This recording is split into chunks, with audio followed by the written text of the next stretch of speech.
Look, it's me.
Welcome to the Tuesday stream. I hope everyone's having an awesome Tuesday evening.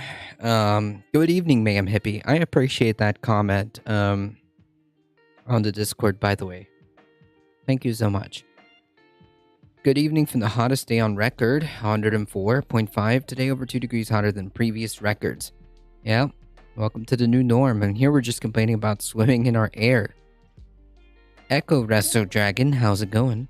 It has been horrible with people dying, wildfires and roads and runways are melting and train lines buckling. Yep, I've heard all about all of it. But climate change is a hoax. Yeah, well, unfortunately, there are people who unironically believe that.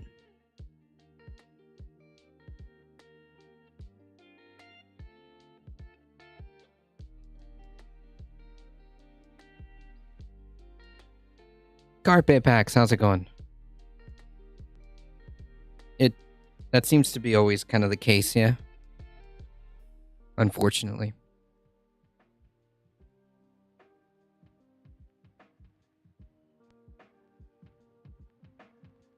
Sweet. There we go. Everyone, go follow twitch.tv/carpetpacks.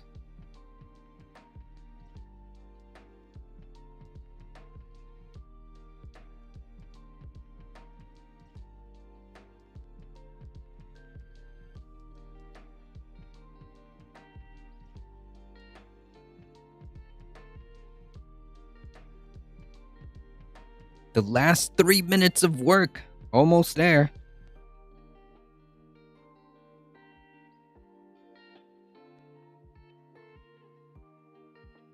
Almost there.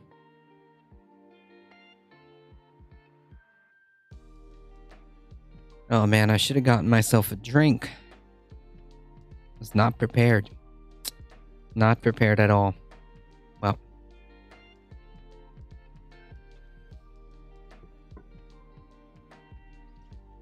Folks, today we will start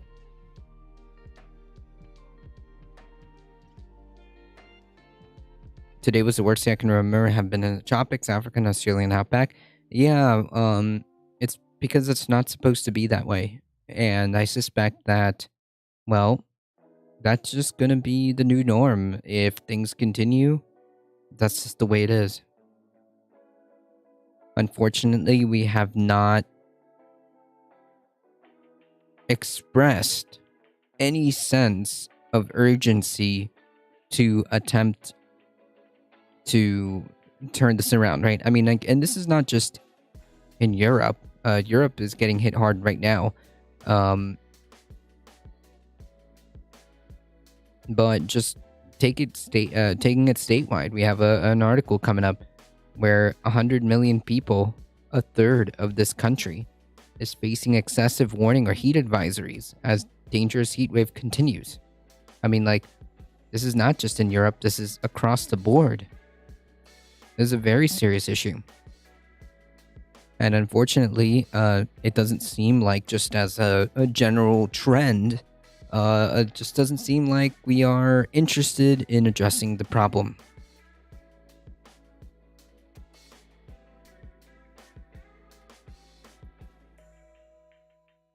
So, well,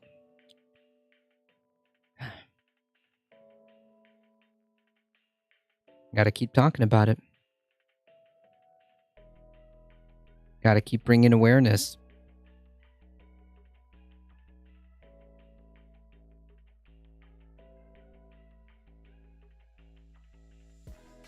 We're also getting reports that the average rainfall in the UK is dropping and we are headed for drought. Ha! That's kind of par for the course, which is going to exacerbate the conditions there.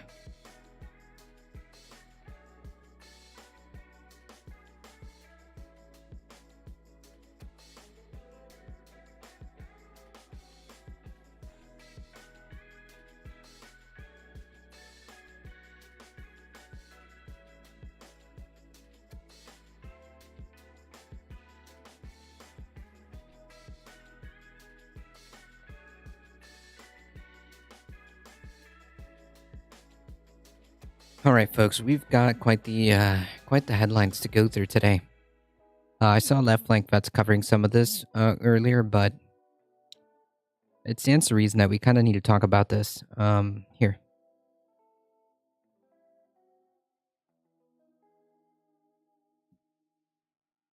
I guess we'll start with this one.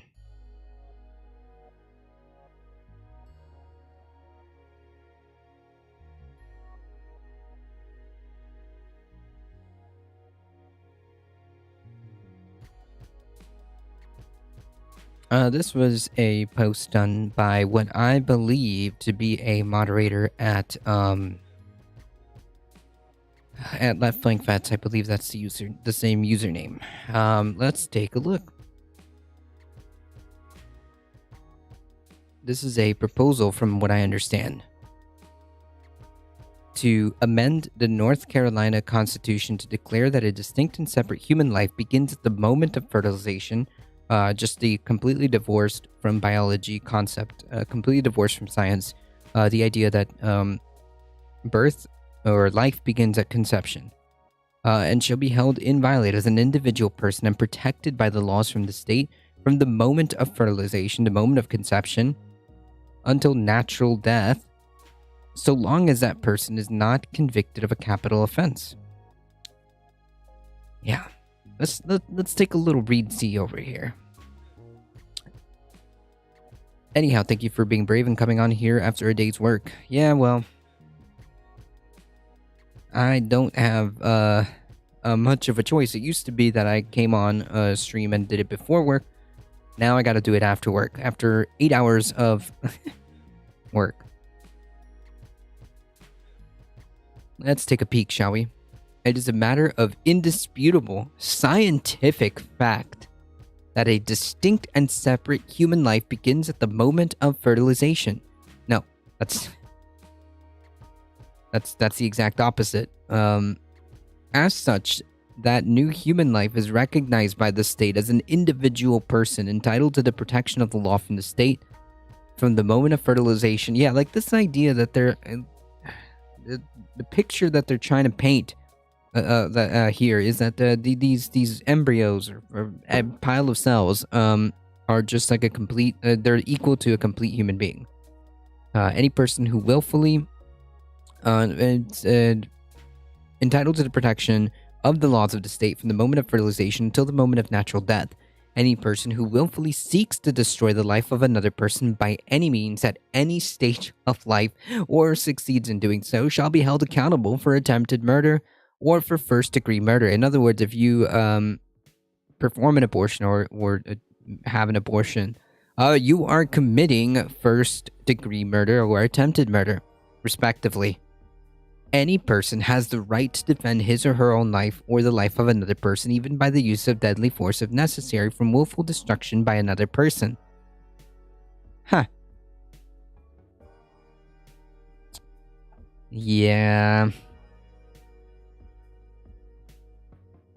This is carte blanche to commit murder. This is carte blanche to commit justified murder of doctors. Anybody who is either performing an abortion, and that can be either self or a doctor,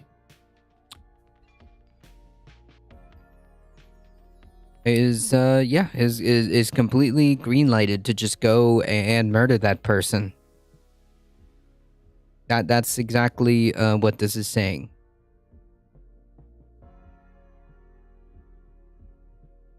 The state has an interest and a duty to, if necessary, to defend innocent persons from willful destruction of their lives and punish those who take the lives of persons born or unborn. In other words, not a person, but okay, who have not committed any crime punishable by death. The amendments set out in Section 1 of this Act shall be submitted to qualified voters of the state in the general election in 2022. This is in North Carolina, folks, so pay attention. Which election shall be conducted under the laws then governing elections in the state. Ballots, voting systems, or both may be used in accordance with Chapter 163 of the General Statutes. The question to be used in a voting system shall be for or against This is the proposal. BRB, no problem. Here's the exact ballot initiative or proposal. Constitutional amendment to recognize that a distinct and separate human life begins at the moment of fertilization, and this individual person is entitled to the protection of laws from the state from the moment of fertilization until the moment of natural death.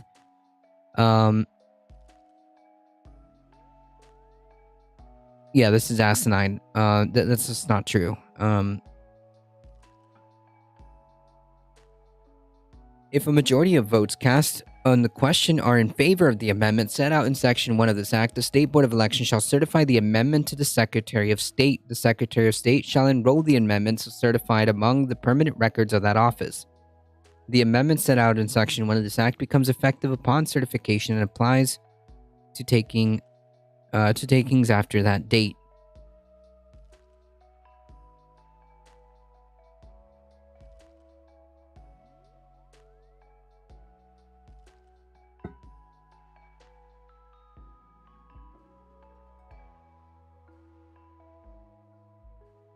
As they are legal in our nation, abortions would be. If I could insist, this might sound a little strange, but if I could insist, as long as they are legal in our nation, abortions would be done in the public square. If I could insist, this might sound a little strange, but if I could insist, as long as they are legal. Yeah.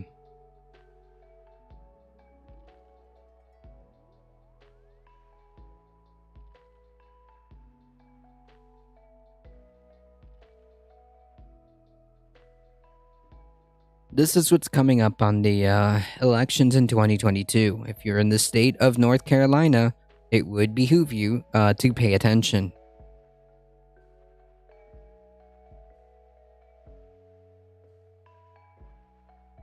If you are in the state of North Carolina, it would behoove you to pay attention and vote against this. That's sick and weird. The Republican Party.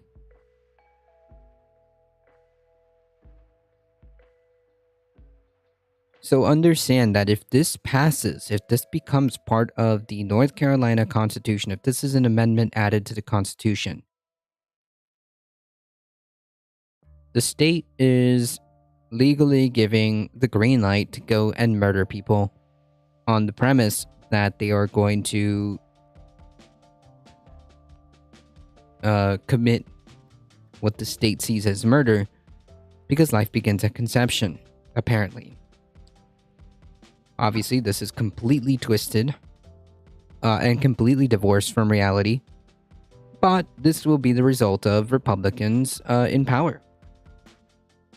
They're the ones that are proposing this amendment.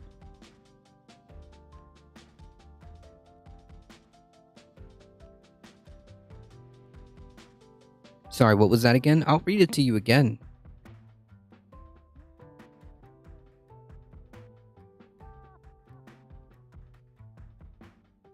It is a matter of indisputable scientific fact that a distinct and separate human life begins at the moment of fertilization. As such, the new life is recognized by the state as an individual person entitled to the protection of the laws of the state from the moment of fertilization until the moment of natural death. In other words, they have given this clump of cells, this zygote, more rights. They have superseded the rights of the actual living person. Because of a completely asinine concept that is, generally speaking, wrapped in religious gobbledygook. Moving Train Media, yes, it's a separate person. According to Republican ideology, according to conservatives, this is what they believe. So, now that we've set that ground rule, now that we've told everybody that this is a separate life, a life begins at conception, now any person who willfully seeks to destroy the life of another person, because now we've established that this zygote, this clump of cells, is another person. So now we've established that any person who willfully seeks to destroy the life of another person by any means at any stage of life at any stage of life or succeeds in doing so shall be held accountable for attempted murder or first-degree murder, respectively. In other words, the state is going to consider that murder. Any person has the right to defend his or her own life or the life of another person. And remember, this clump of cells, the zygote, is another person. From even by the use of deadly force, if necessary, from willful destruction by another person. In other words, if a person's going in for an abortion, this is giving the green light to go and murder them.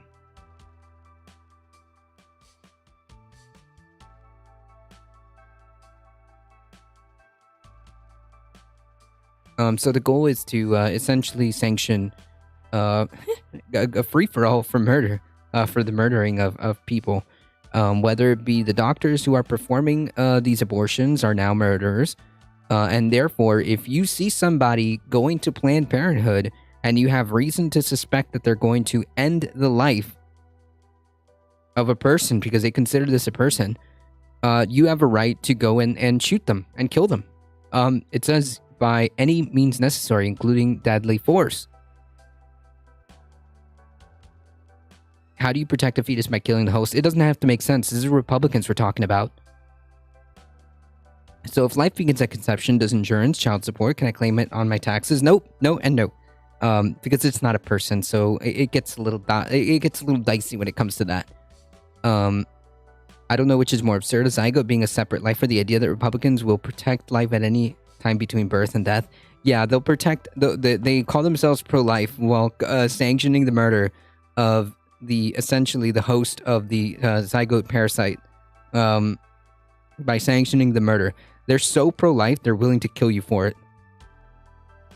That's what it is. Hey Heat, how's it going? Good afternoon, evening. These what can only be described as lunatics, I find no other appropriate word, are so pro-life that they are willing to kill. And do not be mistaken, Texas is on its way too. Guaranteed that abortion in all of these red states that are Republican controlled are slowly gonna start adopting and copying each other to the point where more than half the country is going to live in a state where you could at any point be gunned down because anyone can suspect that you're trying to end the life of a person, of a fetus, of a clump of cells. So yeah, or the state is going to have the ability to kill you, essentially, because if it's the death penalty, this is first-degree murder we're talking about. First-degree murder is life in prison or death. So we've got essentially the tools necessary, either by the state or giving it to the citizens, essentially creating vigilantes. So if you kill the host that ends up killing the fetus, does the person doing the killing go to jail? No. Not really. I don't think so.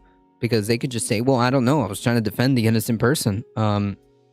Because this person was going to destroy a person. They were going to destroy or kill another innocent person, so I had to do what I had to do.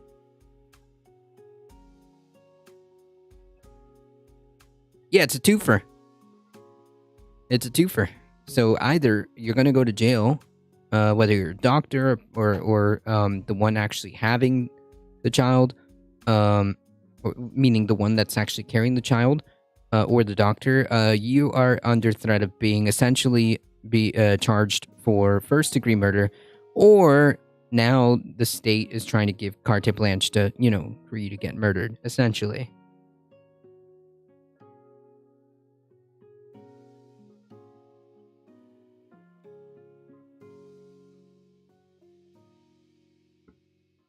So yes, Wolf Glenn. So women who are overweight cannot be killed because some idiot thinks that they're pregnant. I don't know.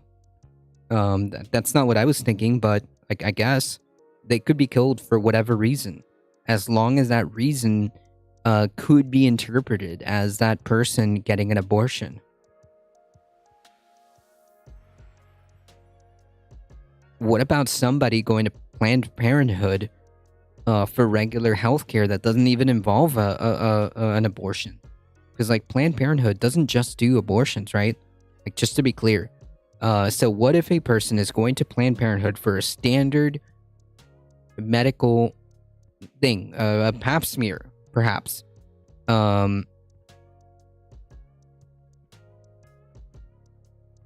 You're not getting an abortion. You're just going to Planned Parenthood because that's the cheapest and the only way you can afford a pap smear, because we live in such a garbage country that we're not even guaranteed healthcare.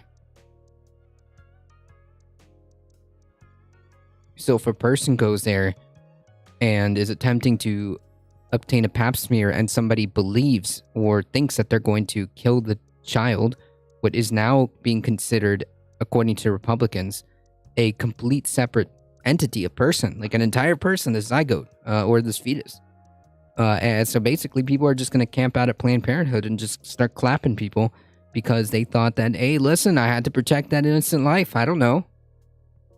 I had to do what I had to do.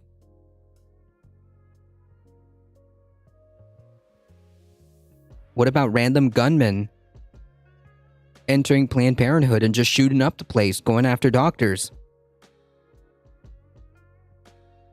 Because in their twisted mind, they're going in there to save entire unborn children. That's right, the simulacra. Pregnant people are already more likely to be murdered than the general public, and here we are. Now, if this amendment passes, if this amendment is allowed to pass or is agreed upon, this is wild. This is completely the wild west in North Carolina, and if it ends up standing for some weird reason, this ends up being the law. The constitutional amendment passes. Other states can and will follow through. This is not some slippery slope, like a fallacious slippery slope. Republicans are not going to stop. Republicans are not going to stop. It's only going to get worse. As long as a Republican is allowed to win a position of power, as long as a conservative is allowed to win a position of power, this is what's going to happen. Okay? This is close to the beginning of civil unrest. I have never owned a firearm, but stupid stuff like this makes me think about it. I mean, let's just say I wouldn't blame you. Let's just say that from now on, if you go to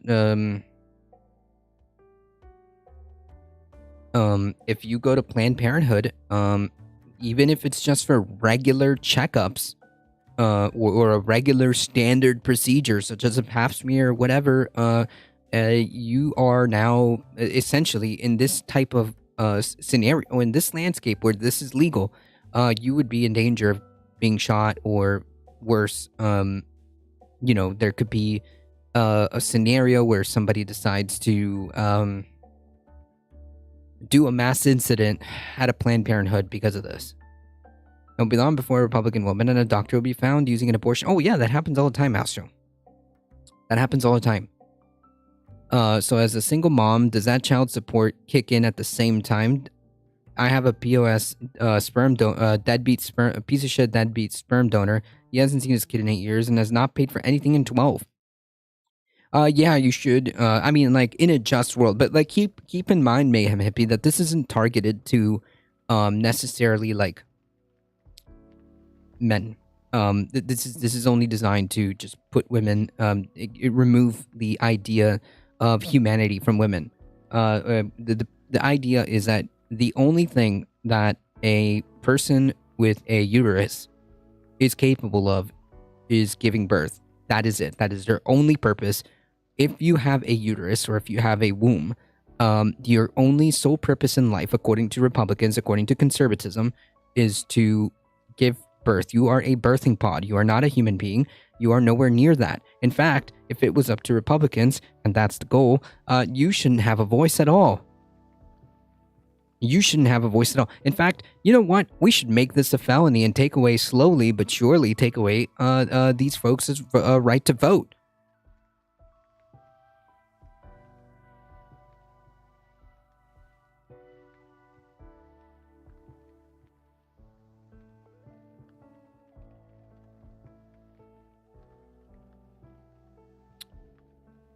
So how about the IF intravito fertilization embryos and sperm donors? Yeah. Yeah, can't hold them responsible. Poor fragile egos. This is a really sore topic. Yeah, I understand that. As a former non-custodial parent, I really dislike the sperm donor meme. They treated me like a sperm donor, and I paid all my support on time.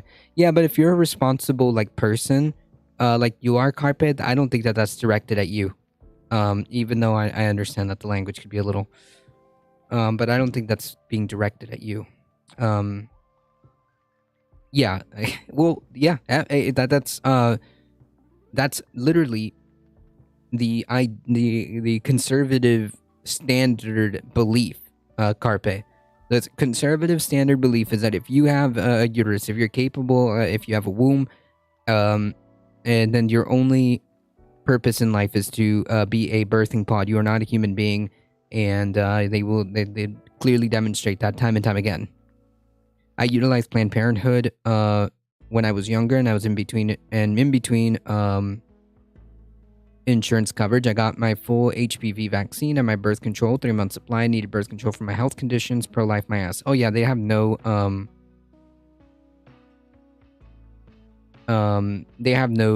the whole pro-life thing is a meme. I have a childhood damage that prevented me from functioning in relationships. Totally my fault. Nah, that's not your fault. That's not your fault. There's nothing pro-life about these people, Progressive B. There's nothing pro-life about it. It's a farce. It's a farce. It sounds good maybe on paper, and maybe it sounds good in speeches, but there's nothing pro-life about these people. They are so, like I said, they're so pro-life. They are willing to use the power of the state to execute you. That's how pro-life they are. They will use the power of the state or embolden citizens to commit murder on the state's behalf. So that's how pro-life they are. They're so pro-life they are willing to kill you for it. So thanks and huge shout out to Left Flank Vets for covering this, and huge shout out to the mod of the same username, I believe. Muscles and Nursing. I think that's the exact same username that I saw. So shout out to them for, bringing that up. This was done, if you look at the date, this was done in February of 2021, which is very interesting. It's almost like they had that in their back pocket so that if there was a, that if there was a situation where they could apply this, that they would. And so it is. It's now on the ballot for the 2022. Just consider that all things aren't black and white. Yeah, that's true. That's very true.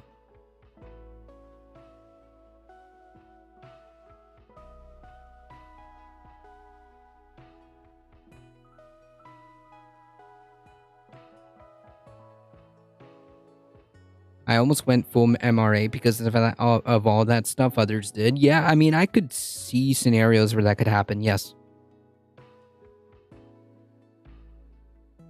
I have CPTSD, though thoroughly recommended CPT. I had serious relationship issues as well.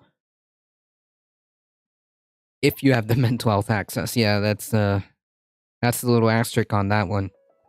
I was on the brink. Sheesh.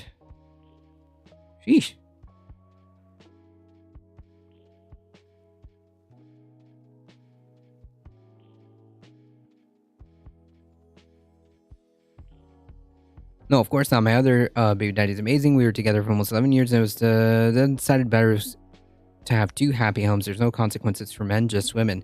I mean, I think that there's definitely scenarios where that is the case, and Republican ideology says that it should be this way. Ma'am hippie, in the Republican world,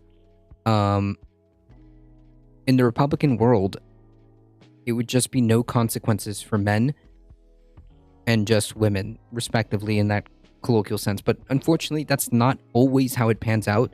That's not always how it works out in real life. But you know, different experiences are cause different outcomes, right? I mean, like Carpe was saying, completely different story, completely different outcome.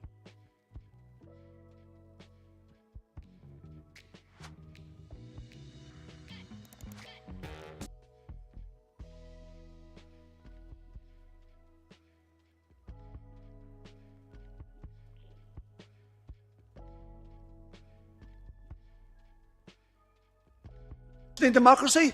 Well, let's have a look at it. Is the US a functioning democracy? Well, let's have a look at it. It costs $2 billion to become president. They have 25% of the total prisoners in the world. They spend over $800 billion a year on arms, which is more than most of the world put together.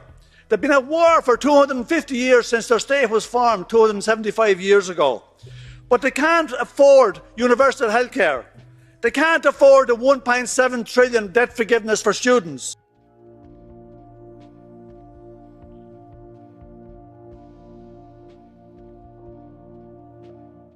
A woman's right to choose is a human right. Why are we so quiet about challenging the US when they threaten human rights? Some people have said in here, oh, we can't be, how dare we talk about the US? Well, we talk about everybody else. Is the US a functioning democracy? Well, let's have a look at it. It costs $2 billion to become president. They have 25% of the total prisoners in the world. They spend over $800 billion a year on arms, which is more than most of the world put together. True. They've been at war for 250 years since their state was formed 275 years ago. But they can't afford universal health care. They can't afford the 1.7 trillion debt forgiveness for students. They can't afford a programme for the 17 million children that go to bed hungry.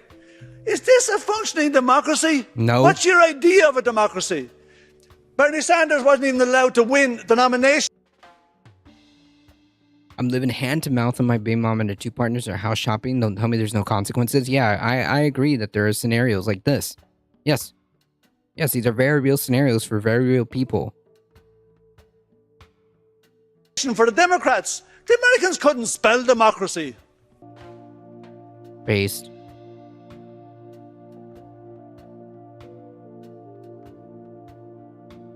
Based. Yeah, and a pink tank top, no less. And a pink tank top, no less. It just so happens that we actually have a foreign affairs department in the European Union. And we actually question how everybody else run their affairs. We're never done talking about China. We talk about Syria, Iraq. We talk about Venezuela, Nicaragua. We talk about everybody. I mean, what's your idea?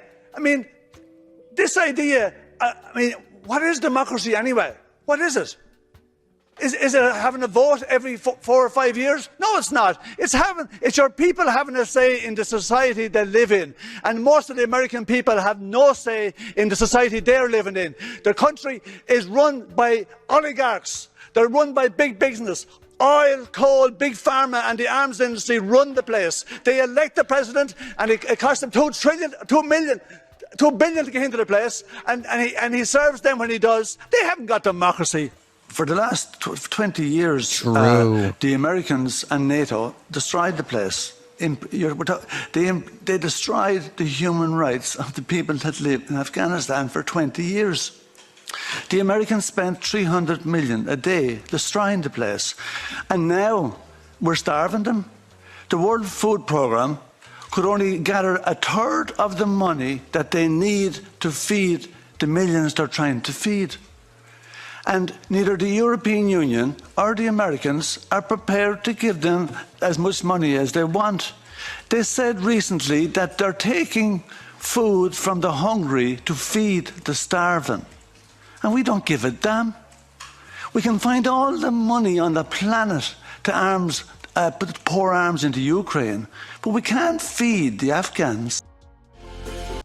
Yeah, I mean, yeah, that's exactly what he brings up. It's true. What else is there to say? We've got hundreds and hundreds of billions of dollars wasted on the military, and we don't even have a healthcare system.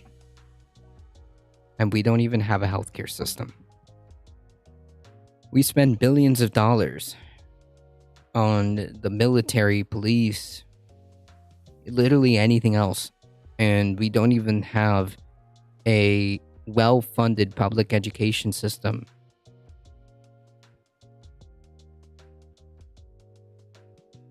Unfreaking believable.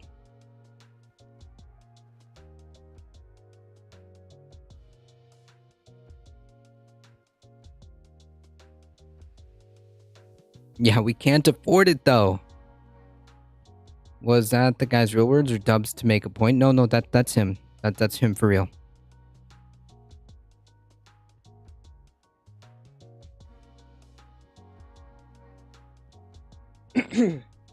Yeah, it's real as far as we know.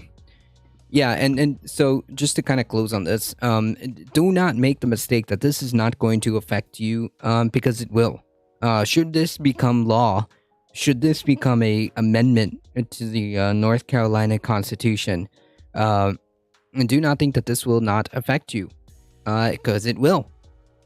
Because it will. If you're a doctor and you are caught performing an abortion,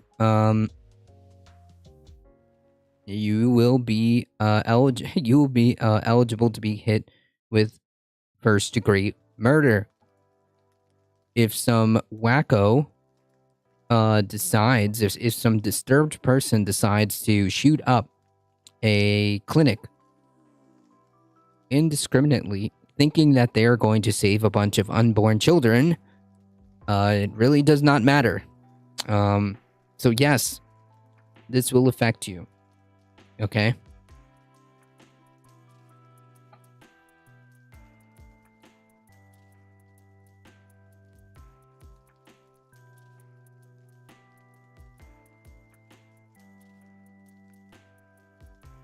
The fact that bodily autonomy has to be discussed in 2022 is just wild to me.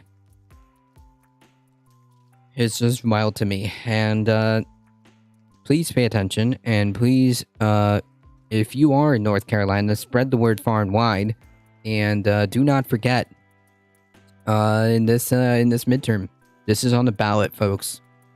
This is on the ballot, and best believe that all these conservatives are going to go and try to vote for this.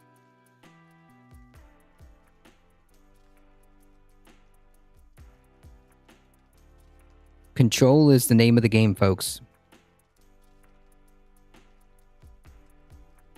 Control and authoritarianism is the name of the game.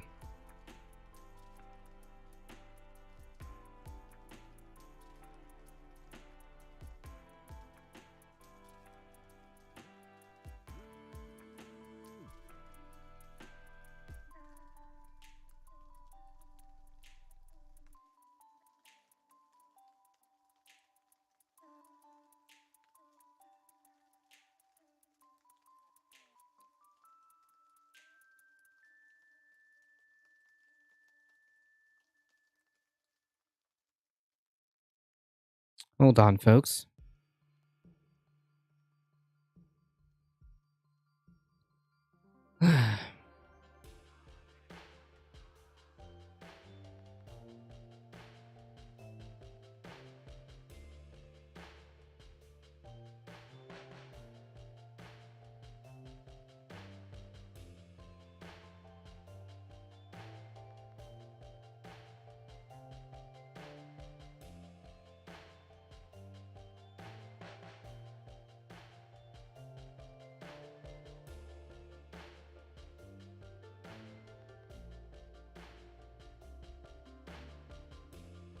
All right, folks.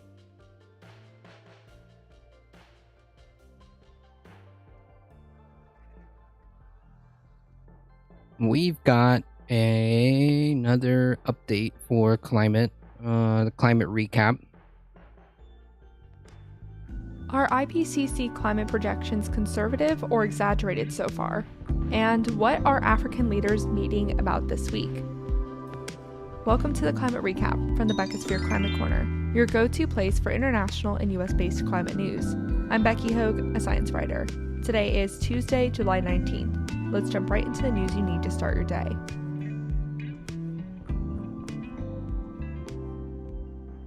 Let's start with some extreme weather event updates. European heat records continue to get knocked down as the heat wave stays over much of the continent. Research shows that these heat waves would be virtually impossible without human-caused climate change. The UK hasn't hit the record 104 degrees Fahrenheit or 40 degrees Celsius yet, but it's expected to happen this week. London got close today, hitting 102 degrees Fahrenheit. Wales did reach its all-time high at 98.8 degrees Fahrenheit or 37.1 degrees Celsius yesterday. It's important to note that only 3% of UK homes have air conditioning, and actually most are designed to keep the heat in. People have begun putting tinfoil on their windows to reflect the sun's rays. The UK death toll attributed to this heat is expected to be in the hundreds. Speaking of which, more than 1,000 deaths have been attributed to the nearly week-long heat wave in Spain and Portugal.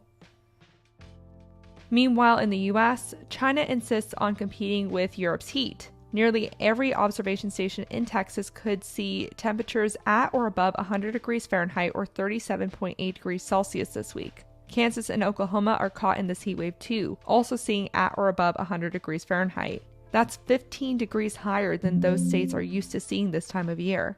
This heat is expected to stay into the foreseeable future. Time for a climate study. A new study published in the journal Nature determined that the world is currently hitting the higher projections provided by the Intergovernmental Panel on Climate Change's 4th, 5th, and 6th assessment reports. These reports were released in 2007, 2014, and 2021, respectively, and it takes about 6 or 7 years to complete a report. These reports are done by an independent global group of hundreds of scientists from various backgrounds. The new study's abstract starts by stating this, quote, "Despite the dire conclusions of the Intergovernmental Panel on Climate Change IPCC assessment reports in terms of global warming and its impact on Earth's climate, ecosystems, and human society, a skepticism claiming that the projected global warming is alarmist or at least overestimated still persists. Given the years past since the future projections that served as basis for the IPCC 4th, 5th, and 6th assessment reports were released, it is now possible to answer this fundamental question if the projected global warming has been over or understated. The researchers determined that the IPCC report projections have so far been conservative, suggesting a cold bias in the modeling up to the end of the century. We have consistently been above average temperature projections by 0.07 to 0.2 degrees Celsius. However, the paper notes that this study was done to look at short future period analyses and that the further you look out, the less confident you can have in the projection. Now let's look at some climate victories. 18 Pacific Island national leaders came together Friday to officially declare a climate emergency. They say climate change is their biggest security threat. The group also agreed to try to work together to bring back Kiribati to this grouping. Kiribati just announced its withdrawal from the grouping, which was seen as an example of China's growing influence on the region. For more information on that complex situation, check out the source list below.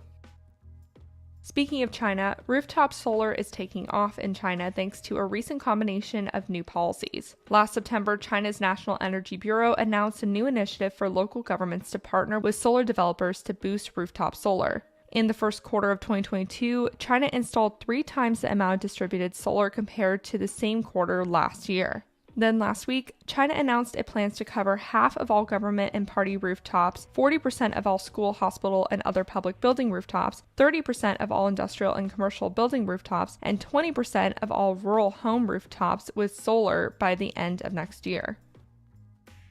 Okay, I totally missed this next news story. Thanks to the Twitch chatters for bringing this to my attention. By the way, I've started Twitch streaming every Monday from 9 to 11 a.m. Pacific Standard Time. On the stream, you can join me in my process of making the Tuesday Climate Recap episodes. I'll leave a link to my Twitch channel if you're interested. Y'all heard that, right? So twitch.tv/Beckosphere, go for it. In the description. Back to the news story though, a small group of youth climate protesters disrupted the famous Tour de France in the 10th stage of the bike race last week.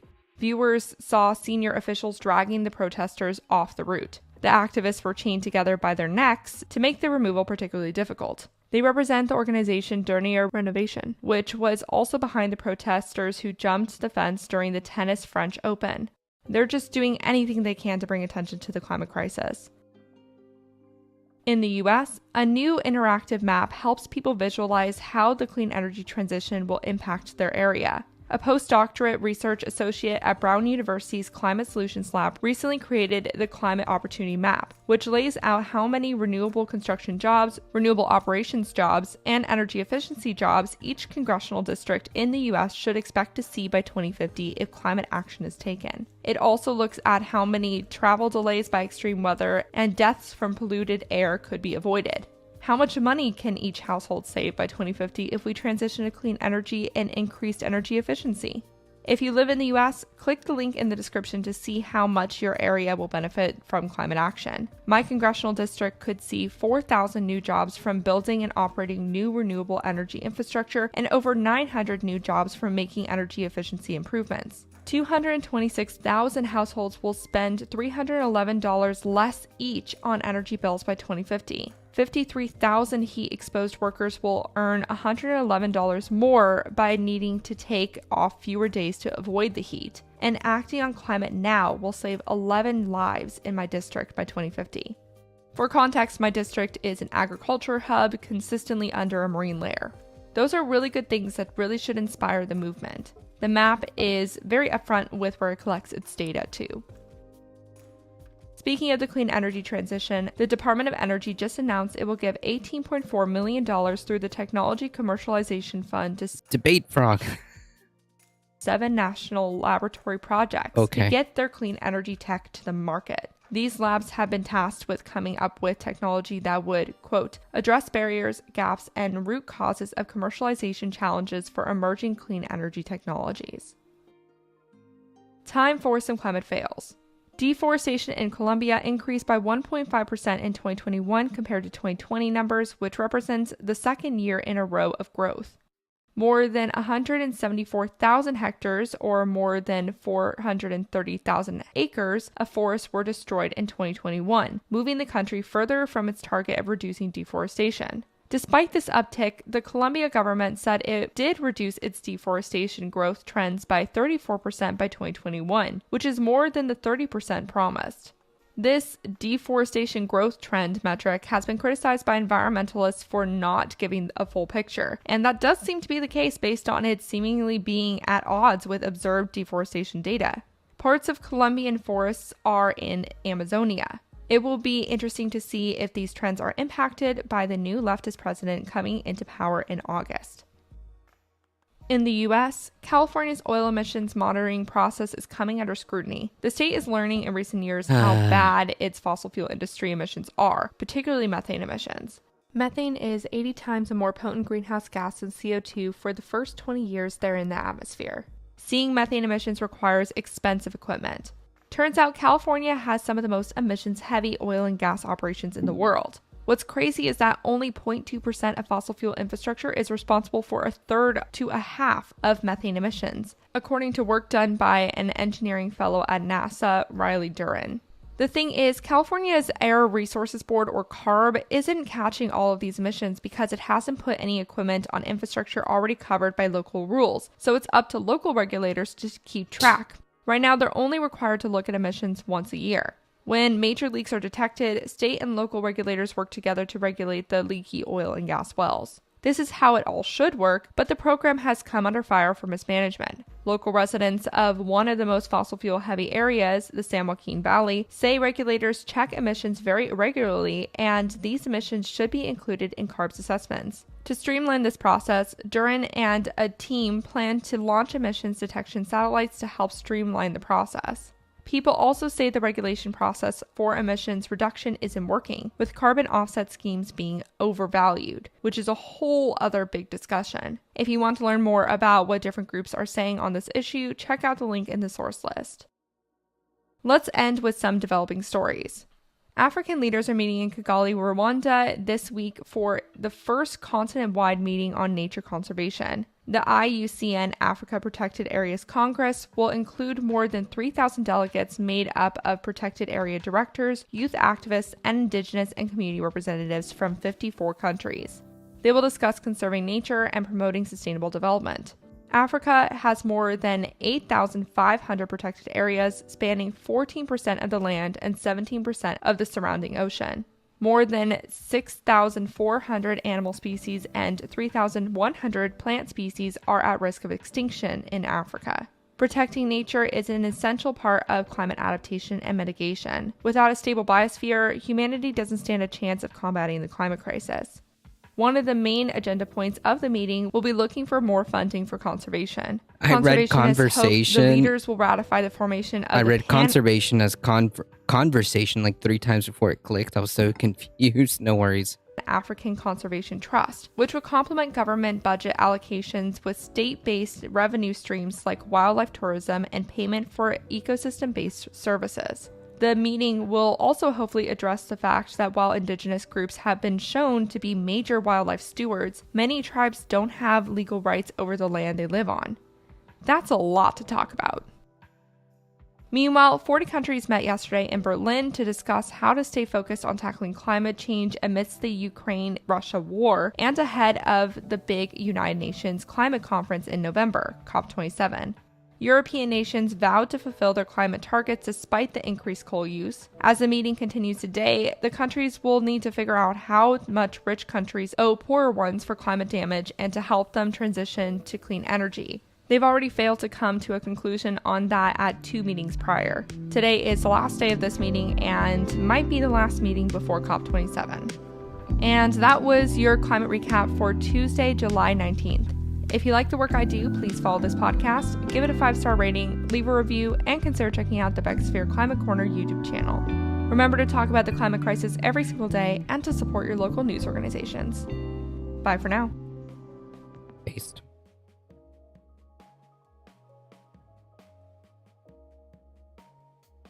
Yeah, I saw this Echo Resto. I actually saw, like, I was getting into maybe the tail end of the Majority Report when somebody posted that on the chat, but now it's up to 17 members of Congress arrested during the Supreme Court protest. 17 members were among those arrested during an abortion rights demonstration outside the Supreme Court. U.S. Capitol Police said they made a total of 35 arrests for crowding, obstructing, or incommoding, which included 17 members of Congress. So, like, basically half of those people were Congress people. Protesters had perched themselves on First Street and Northeast near the Capitol building, blocking the street. Capitol Police said they issued their standard 3 warnings before beginning arrests. Yeah, like, it's incredible to me how, like, organized and capable the Capitol Police are when it comes to protesting bodily autonomy. But the moment there is essentially an insurrection and information is known prior,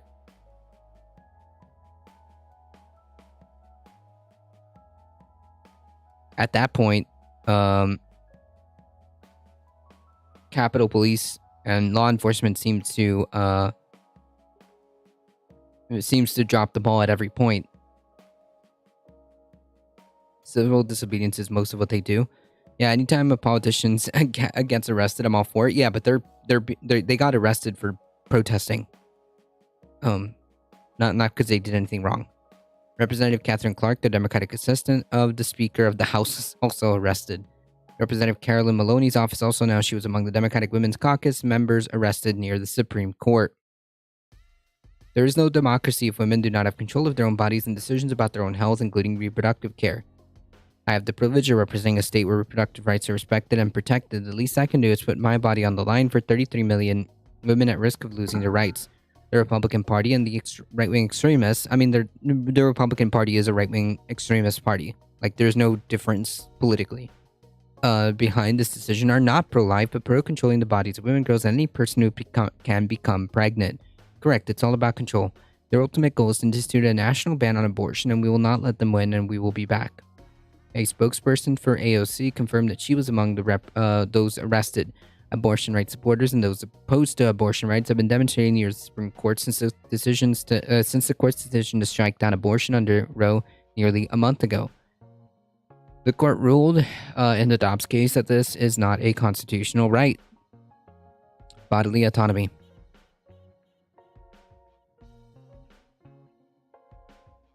How many regular folk gets arrested for protesting all the time? Yeah, I mean, like, that's the thing. When it comes to protesting bodily autonomy, Capitol Police seem to be very competent in dispersing and being prepared for this type of stuff. But when it actually comes down for it, when it comes to like actual violent insurrectionary, incidents, then all of a sudden incompetence all over the place. Protests like that are planned to lead to arrests. Organizers usually have it worked out with Capitol Police ahead of time. Huh. Yeah, AOC was there. The court ruled that abortion is not a constitutional right. Democrats are hoping to enshrine the abortion access protections into law, but such a measure lacks support in the Senate under current rules. Yep. I mean, if Mitch McConnell can carve out exceptions to ram through federal judges, then I think that protecting the right to bodily autonomy would warrant a exception to the filibuster. Should they choose to do, their job and actually attempt to do something, anything, they would be pushing for exceptions to the filibuster to kind of buoy this radical far right movement and this out of control Supreme Court.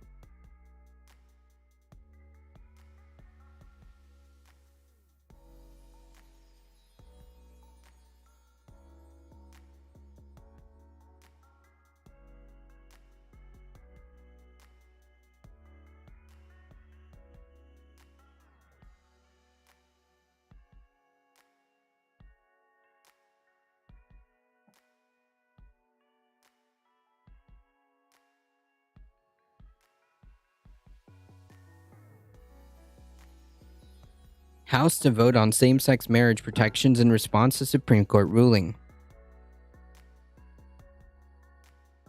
The House plans to vote on Tuesday, today, on legislation to codify same-sex marriage nationwide and strengthen other marriage equality protections in a direct reaction to the Supreme Court's recent ruling that overturned long-standing federal abortion rights. The Respect for Marriage Act would establish that marriage is considered valid under federal law if it was legal in the state where it was performed. The bill would explicitly bar anyone from denying full faith and credit to an out-of-state marriage based on sex, race, ethnicity, or national origin, regardless of any individual state law. It would grant the U.S. Attorney General the authority to enforce the rule through civil action. It would also fully repeal the Defense of Marriage Act,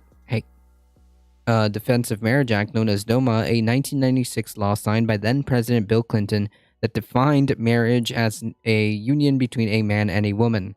The Supreme Court gutted DOMA through its 2013 ruling in United States v. Windsor, and 2 years later, the court ruled in Obergefell v. Hodges that the Constitution guarantees same-sex marriage rights.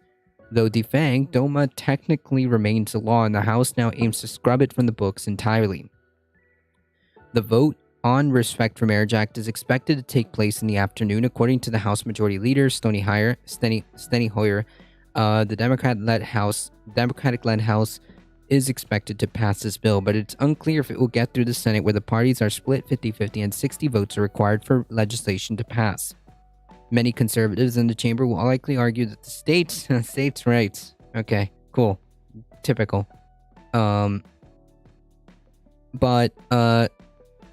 Again, when it comes to protecting civil rights and civil liberties, I don't think that it would be out of order to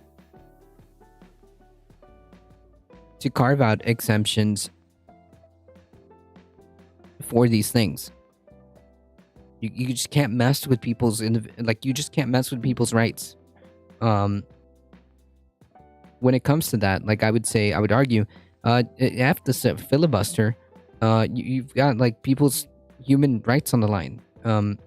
Yeah, screw that.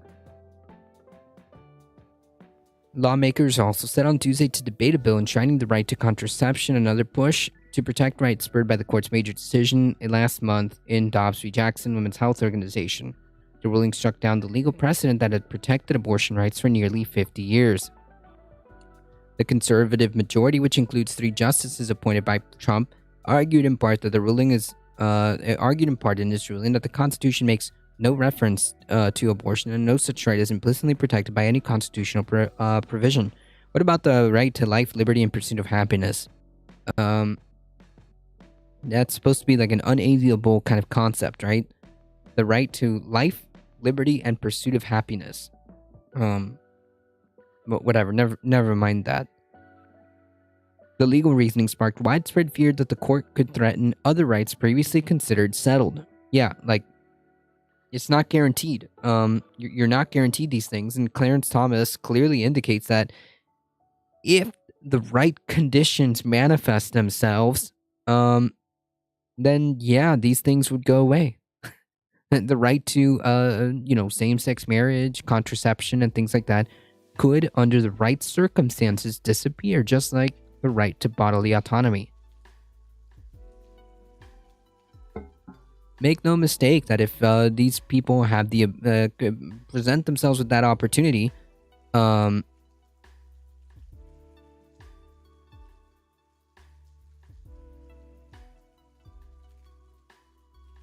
they could technically overturn these things.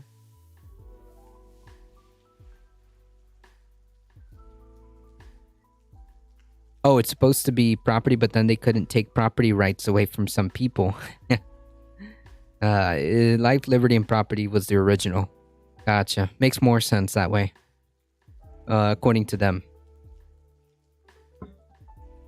In a concurring opinion from Justice Clarence Thomas amplified those concerns. The justice argued that ruling in Dobbs should lead to the court to reconsider the landmark cases establishing the right to obtain contraception, engage in private sex acts, meaning like would set the stage for making anti-sodomy laws unconstitutional. That's what that's referring to, and marrying someone of the same sex. As this court may take aim at other fundamental rights, we cannot sit idly by as the hard-earned gains of the equality movement are systematically eroded. That's great, but this opposition party needs to act like it. They need to act like it. I agree with the rhetoric or with the sentiment being displayed here by Jerry Nadler, but the reality is that's all it is if they don't do anything about it. Correct. May the deep dish keep you. Correct.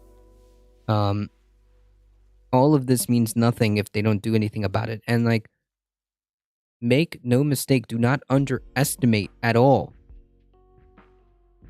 these conservatives. They can and will establish a authoritarian theocracy.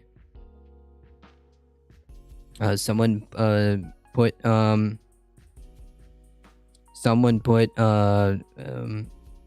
like Christofascism or Christian fascism is probably a accurate descriptor. Do not underestimate these conservatives. They can and will establish this authoritarian theocracy, Christofascism. They will. They can and they will. So obviously, they cannot win. They cannot continue to win elections and win positions of power where this continues to manifest itself.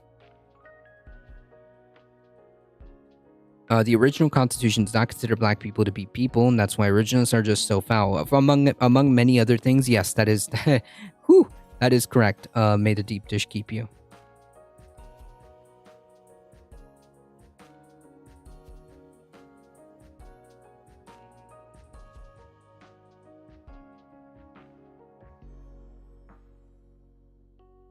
If Justice Thomas's concurrence teaches anything, that we cannot let your guard down, or the rights and freedoms that we have come to cherish will vanish into a cloud of radical ideology and dubious legal reasoning.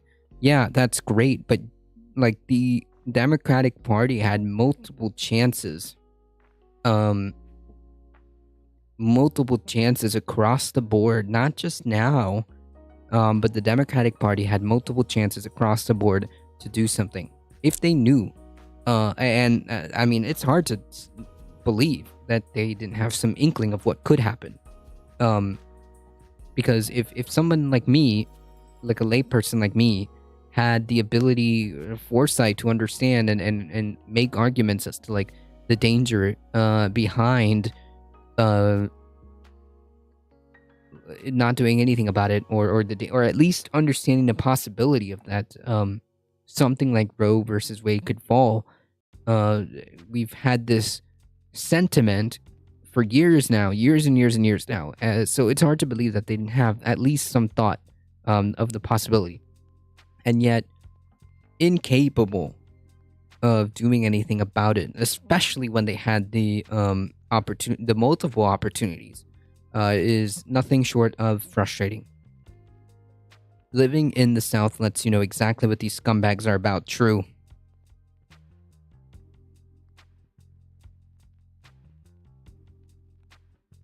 Other justices did not echo Thomas's opinion, but it raised concerns that the court, which now has a 6-3 conservative supermajority, would be willing to take up cases challenging those rights in the future. Absolutely, that's not a concern like that is to be just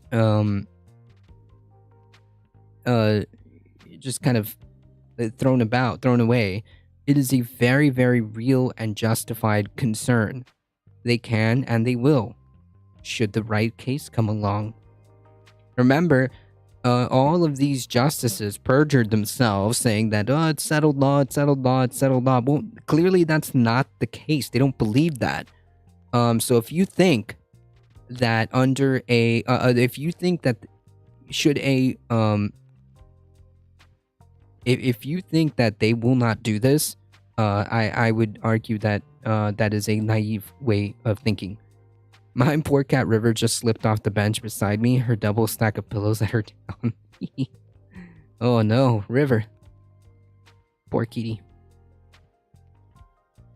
My girlfriend just showed me a picture of a cat that decided to show up at our door, or at least in front, and she gave it some food and it started eating. But Bakita the cat was not happy, according to my girlfriend. Not happy at all. Hopefully we can, at some point, get her to understand that maybe it's not gonna just be her, adopting again. I aim to, hopefully get one more kitty at least. But Bakita worries me, because she's very, very territorial, very angry the moment she saw or gets wind of another cat. The reasoning was that it was settled law, so Democrats in Congress did not want to limit abortions. Right-wingers did not pass a law since they wanted abortions to be banned. Yeah, that's the thing, though. That's kind of short-sighted. They should have codified it, knowing that this is a possibility. Republicans have spent all 50 years never shutting the F up about how they want to destroy Roe and how we were surprised. BS, the Dems knew this was coming. They did nothing because they don't really care. Yeah, like, that's what I'm saying. Like, it's hard to believe. Like, whether it's a gross oversight or whether it's actual malice, it really doesn't matter. The fact is that it happened. It happened. And the opposition party is not, like, there. It's not there. Whatever the reasoning is, it's the results are the same. But the point is, I can't fathom a scenario where they didn't know. They couldn't conceive of the possibility that there would be a time where they would have the supermajority on the Supreme Court and that they would start stripping away rights. Like, it would just be unfathomable to me that they didn't know. So that's what's frustrating about the whole thing. They absolutely had to have had an inkling that this is a possibility. So yeah, to them, I say, Jesus Christ, why? I think it's easier to introduce a kitten to an adult cat as much as I like to encourage people to adopt adult animals. Maybe. Yeah, I certainly, yeah, certainly a adult cat, would, we would have to have work. I think it can be done, but we would have to work on it because the way she behaves when she sees another cat. We have a resident cat that kind of comes around. We suspect it might be the neighbor's cat, so we haven't like messed with it. But there's a black kitty that hangs out around this yard, and we call it Pantera because we don't know if it's a boy or girl. But we call it Pantera, and sometimes at night, you know, if Pantera's around or in the early mornings and Bakita sees her or sees it, you know, she just does not want, she's just not having it. Probably because she was feral herself, just territorial. Black cats are the best. Yeah, Pantera's cute. Pantera's awesome. But I believe Pantera might actually belong to the neighbor over there, so I'm not sure. That one I'm not sure.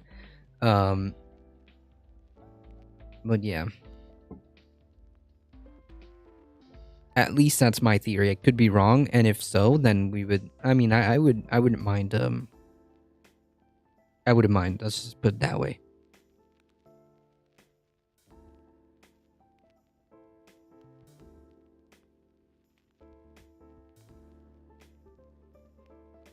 Oh no, do I have a hole in my hoodie? In my hoodie, in my beanie? Uh-oh. Yikes, I have to check that. I hope not. Other justices, Samuel Alito wrote for the majority, and Dobbs stressed that nothing in his opinion should be understood to cast doubt on precedents that do not concern abortion. Yeah, but see, here's the problem, Mr. Alito. Three of your justices in that, three of your colleagues in that court said that there's, you know, precedent was a settled law, and that's it. That's the law of the land or whatever. And they perjured themselves. They lied. So it's really hard to believe you. Sorry.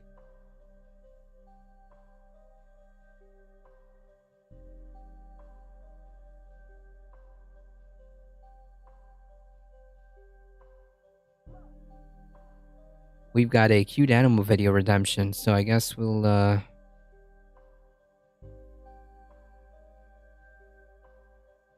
do that after this story.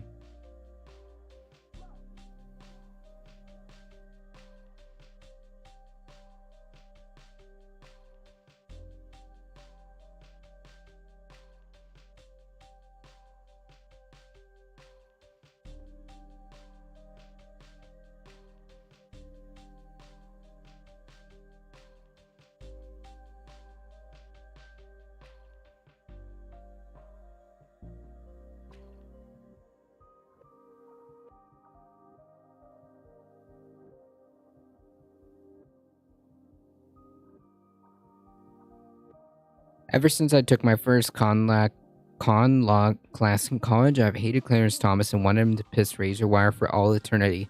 Well, let's just say I understand, especially given the recent reasonings.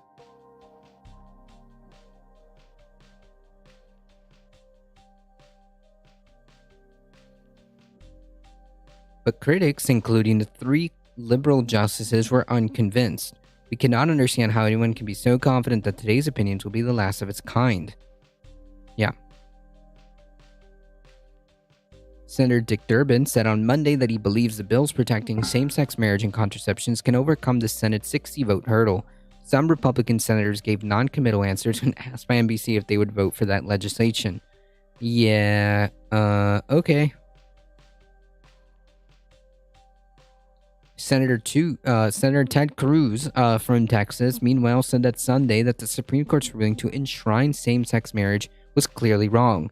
Yeah, like, the idea, again, that you can trust these conservatives is naive. It's ludicrous. It's ludicrous. Conservatives do not care. Conservatives do not care about human rights. conservatives will and can and will implement a authoritarian theocracy. There's just nothing else to it. They can and they will. The Biden administration strongly endorsed the Respect for Marriage Act ahead of Tuesday's vote. Cool, but like,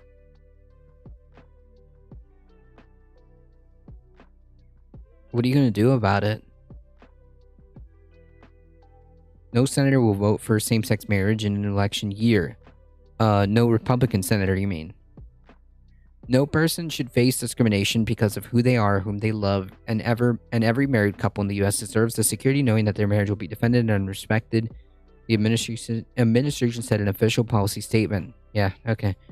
Yeah, like, just be very clear, Wolfclan. No Republican conservative will ever vote for same-sex marriage, period.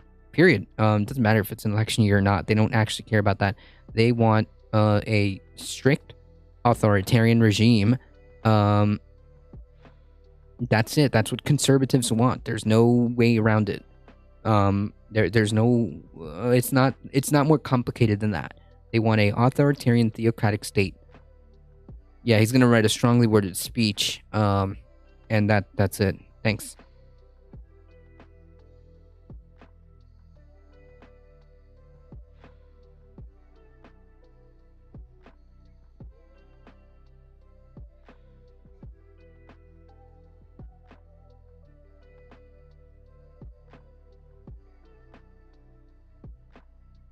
I've given the Texas Republican platform. Yeah. It was just some like. Got lingering odors? Jesus.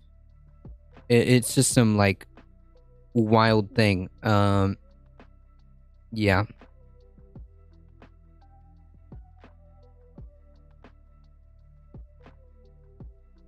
Hey, listen, Echo. It was a Febreze ad, okay?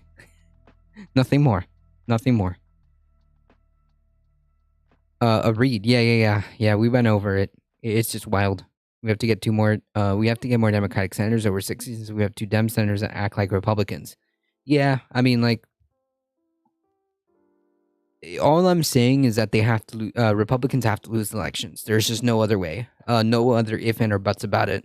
Still funny without the context of the picture. True. Got odor. That's my fault for not getting to the mute button fast enough.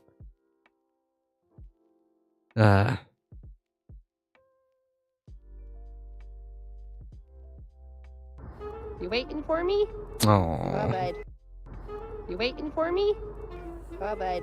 He just started following me every single day. Hi, honey. I'd love to ignore it, but unfortunately I live in the Holy Texan Empire. Jeez, I'm sorry. Hello. Oh. He was very adamant that we were going to be friends. And I knew whose cat he was. It was my next door neighbor's outdoor cat. I was just super excited. He latched onto me. He just started tagging along, trying to sneak in my car. Larry, come here.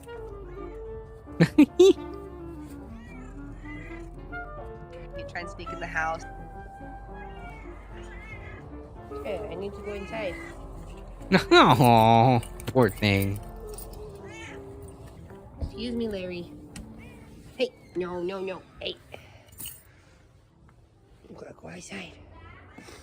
My husband's the one that found him on the porch and was like, hey, I don't think he's okay. He's not moving. Oh. Then after the vet viewed him, he's like, oh yeah, he's been hit by a car. He's been hit by a car, poor thing. And at that point, I ended up calling his owners. And I was like, can I adopt him and make him an indoor cat? And she's like, yeah, I think that's what's best for him.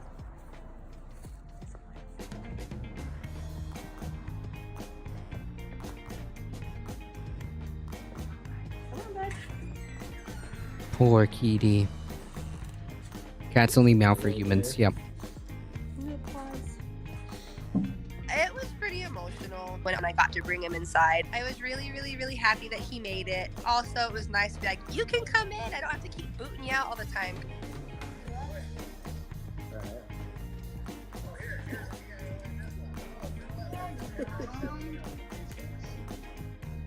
Blue has loved him from the start. They are just little bros. They love each other. likes to sneak out back. Where are we going? We have been working on a harness and leash. Harry. He came to me for a reason. I truly believe that. Sometimes you get stagnant, and ever since he's Wild cats, like tigers, can't purr. That's right. If a cat can roar, it can't purr. And if it can't roar, if it can purr, then it can't roar. Yep, May the Deep Dish got it. Because they roar, they're roaring cats. There are roaring cats and purring cats. That's right. They can do either one, but not both. I went to uni there. F Texas. True. Unfortunately, like, you know what's the wildest thing is that, like, Texas, like, is a hub of where all, like, the education comes from. Like, the textbooks and stuff. It's wild. in my life, I've been able to rescue more cats, and I don't know if he's telling him I'm a cat lady or what. He has a lot of personality. Larry, what I tell you about getting the fridge again, dude? You comfy? It's hard not to pick up off of that personality and be like, I want to be like you.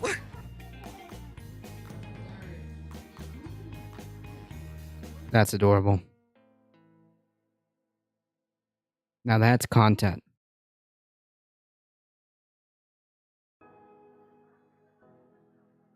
Well, that's TOS, but we'll say in a video game just in case. That is TOS.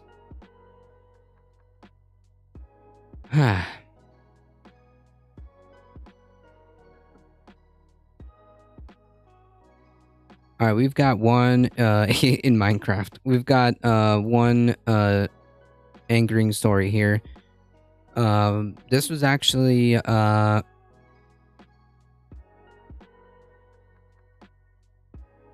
maybe a day old. Beauty YouTuber forced to carry dead fetus for 2 weeks after miscarriage because of this abortion ban. Weeks after the Supreme Court decision to overturn Roe v. Wade, a Texas woman's heartbreaking story is shedding light onto the very personal impacts of abortion bans. Of course. And not only that, we saw the 10-year-old who was raped.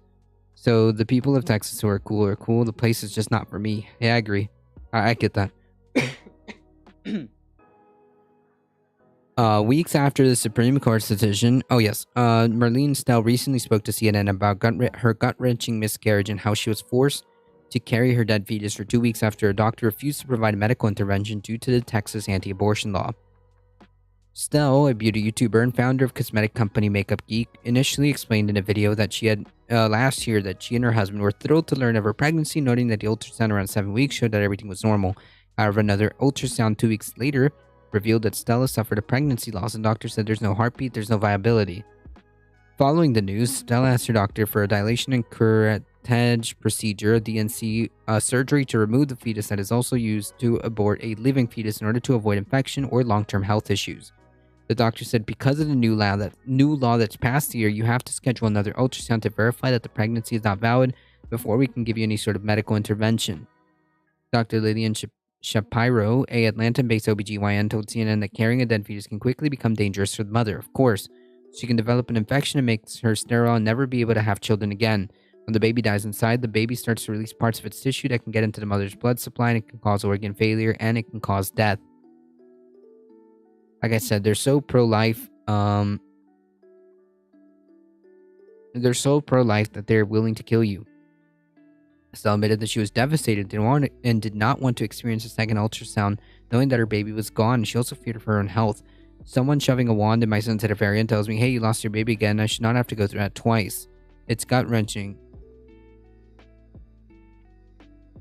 Because you already know what you're going to see. It's like seeing it twice, being told that you're not going to be a mom. Yeah, like, again, this isn't just like...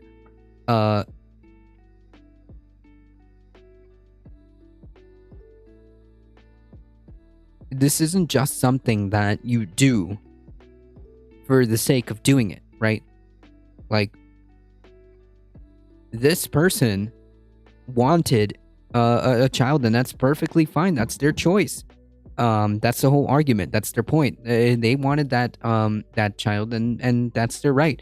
But when something goes wrong in the situation, you need to have the right to bodily autonomy, right? And again, at the end of the day, at the core of everything, you are not entitled, and no one is entitled to your body, and you are not obligated to sustain anybody else. That's the whole point. That's the whole point.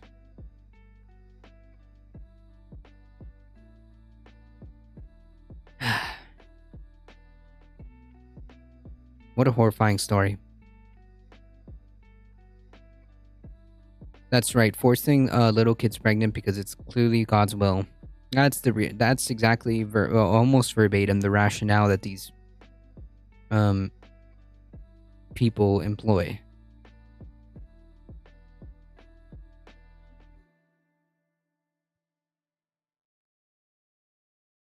Chief Justice Roberts on Monday cleared the way for Indiana to attempt to implement a law that restricts a minor's access to abortion.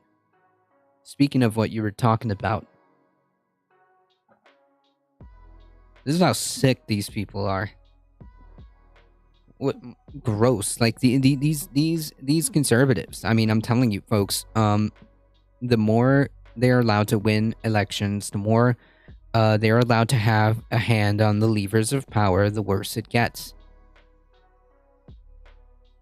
In a procedural order, Roberts granted a request from Indiana to bypass normal procedures and quickly transmit the court's opinion from June overturning Roe v. Wade to a federal appeals court so that the state can attempt to put in place a strict parental notification law that had been blocked.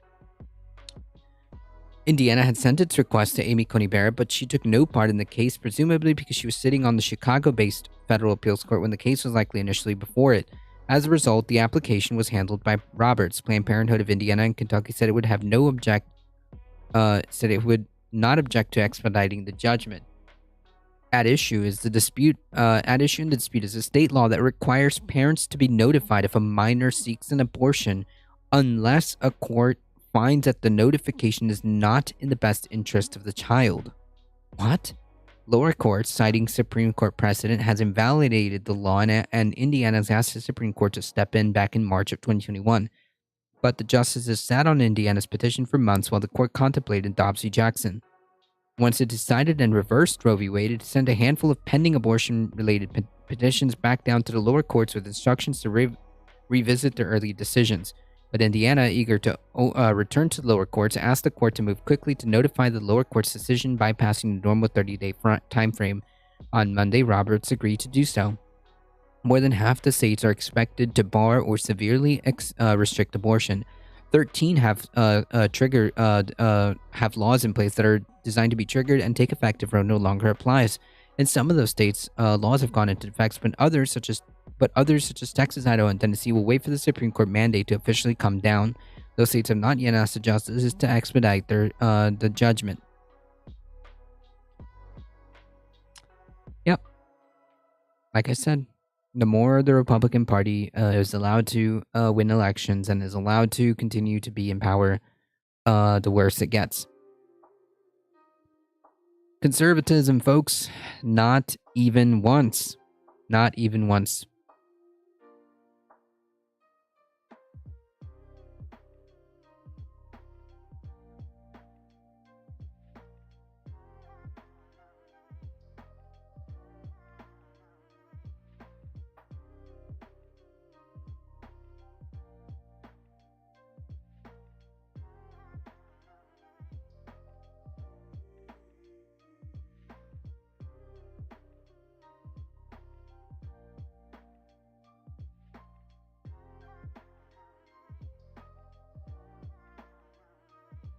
I mean, it makes no difference if it's a rape to a conservative, because Republicans cannot avoid saying how much they think rape is fine, because women are not people to them.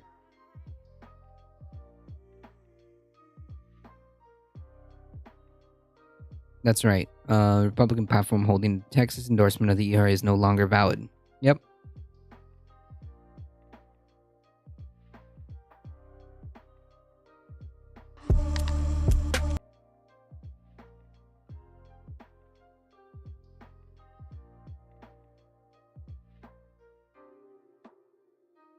I swear, I think the algorithm is listening to me. Not too long ago, Lauren Boebert claimed she's so, quote, tired of hearing about the separation of church and state because that's not in the Constitution. In fact, the separation of church and state is a term that just came from a letter from one of the founders, but it's not actually in the Constitution. Now, in order to debunk what she's saying, all you have to do is open up the Constitution and read the very first amendment, where it says, Congress shall make no law respecting the establishment of religion or prohibiting the free exercise thereof. It doesn't say the words separation of church and state, but functionally that's what that amendment does. It creates a firewall between church and state. And this is deeply rooted in our nation's history, to borrow a line from Alito in the Dobbs case, right? So you can claim that there's no separation of church and state because the Constitution doesn't literally say there must be separation of church and state, but all throughout the U.S. legal history, that's the way that has been interpreted, rightfully so. But here, she's going to say if there really is a separation of church and state, like they believe, then what is Ilhan doing with her hijab on? Why is she able to go in there with that? And see, this right here, we're going to watch the... Well, because she's not doing that to... Ilhan Omar is not going there to make laws imposing her religion on people.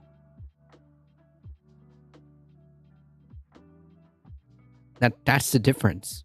The difference is that Ilhan Omar isn't going over there and trying to pass laws to put like her religion or impose her religion on other people, right? Like that's not what she's doing.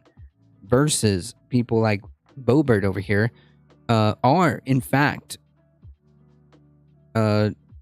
attempting to impose their religion on people. Yes, that's right, because the First Amendment also protects the free expression of religion. Correct. And again, furthermore, like if we're talking about separation of church and state, she's not going there to legislate religion on people. So yeah, she's just wrong. Video, but this right here is proof that when they say religious liberty, they do not mean liberty for all religious people. They mean Christians having religious liberty. If you're Jewish, if you're Muslim, they don't care. Correct. Now, the reason why we can still have the separation of church and state, even if Ilhan Omar wears a hijab, is because wearing a hijab does not mean that you are going to create legislation based on your religion. She has her personal religious belief, which the First Amendment allows her to have, but she's not trying to impose her religious views on everyone. Correct. The existence of a religion other than theirs is an imposition to them, the same as the existence of LGBTQ plus folks. Yes.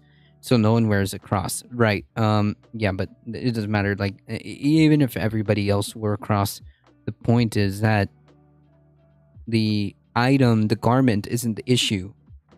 The garment isn't the issue. The purpose of the separation of church and state is because you don't want people legislating religious they don't want. Ideally, we would live in a scenario or in a country where you don't have religious folks dictating that to everybody else. Yeah, that's also a good point. Everyone swears on a holy book too, which is wild. Which is cringe. But whatever. Everyone else. She's not trying to say this portion of the Quran should be reflected in this statute. So I feel like this is a very, very simple concept that even children would be able to grasp.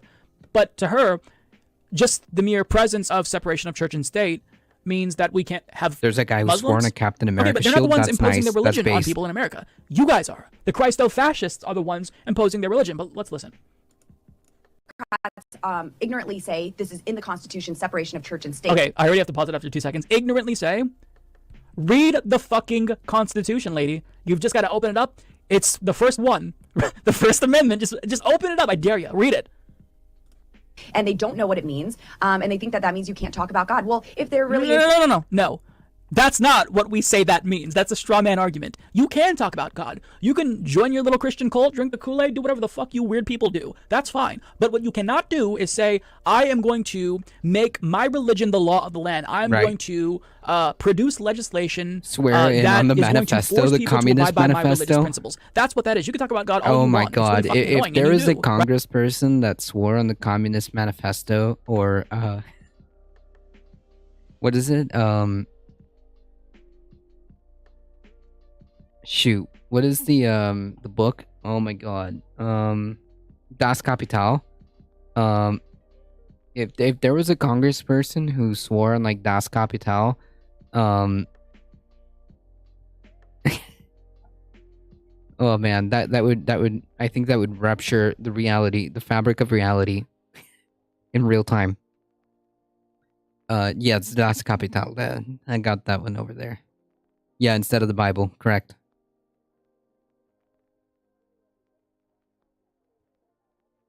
You can just say capital. It's probably an English version. Yes, it is. It is an English version. Right? But you cannot say, well, because my religion dictates that abortion bad, you can't have an abortion. You can't say, well, because my religion dictates gay people bad, that, you can't then make that a reflection of law or society. That's what the separation of church and state is. Separation of church and state, But like Das they Kapital believe sounds it effing means. sick. Well, then what is True. Ilhan doing with her hijab on? I mean, what? Her Jeep. Oh lord. Check. Oi, oi, oi, oi, oi, oi.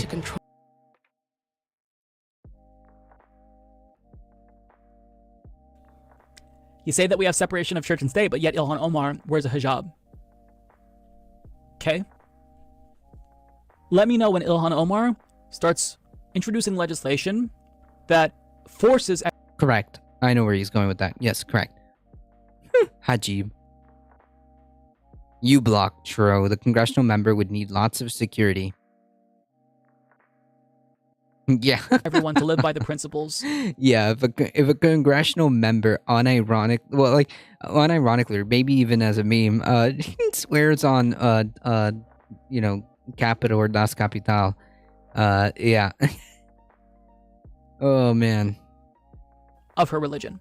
She's not doing that. Ilhan Omar might be personally religious, but she is publicly secular. She governs as a secular lawmaker because she, unlike you, Lauren, is actually following the Constitution. You're not supposed to be able to impose your religion on everyone. And let me just say this.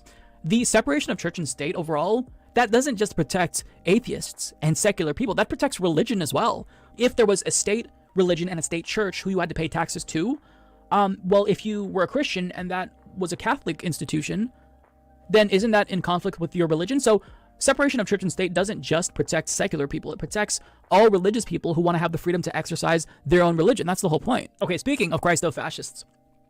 So I haven't seen the video yet, but Brandon Bradford writes, this starts off pretty standard and gets really insane. Sacrilegious and completely on brand for the religious right. If you filter their comments and actions through this lens, reactionaries like JBP included, they make way more sense.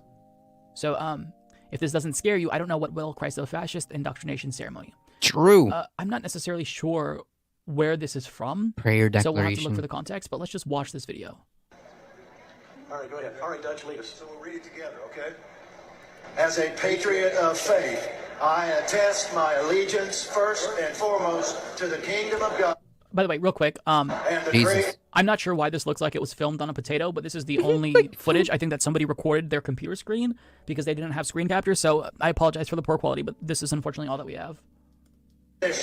Secondly, I agree to be a watchman over our nation concerning its people and their rights for life, liberty, and the pursuit of happiness. Whereas we, the church, are God's governing body on the earth. Jesus. Whereas we have been given legal power from heaven. Legal power? And now exercise our authority. Oh my God. God. That right there is horrifying.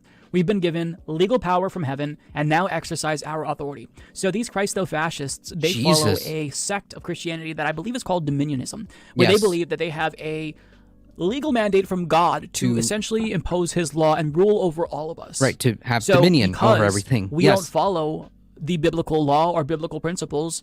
God has given them permission essentially to crush us legally, culturally, and socially. Jesus. And so this is part of their admission here. You can't really see this because I'm blocking it, but you can scan the QR code to get the prayer declaration. This is truly us living in modern times, folks, where fascists have QR codes. 2022, and we're talking like we're in the dark ages. God's ambassadors and spokespeople over the earth, whereas through the power of God, we are the world influencers, whereas because of our covenant with God, we are equipped and delegated by Him to destroy every attempted advance of the enemy. Jesus. Okay, pause right there and reflect on that. as I was saying, they believe that God has given them the authority to destroy enemies of God. Now, enemies of God are who they say. So this means LGBTQ plus people. This means anyone who doesn't necessarily agree with them, people who the idea have sex before marriage, potentially. The idea that like these people will not impose like a completely authoritarian theocratic state, Christofascism, and there's no possibility of like camps. It's wildly naive. I mean, like these people have this edict handed down to them in their twisted minds, handed down to them by God, to be able to do essentially what is necessary, up to and including destroying. And again, they are equipped and delegated by God to destroy every attempted advance by the enemy, which is anything that they that they deem as an enemy or an affront to God. So that gives carte blanche to do just pretty much about anything. Yeah. These people need to be nowhere near power. At some point, such intolerance cannot be tolerated. At this point.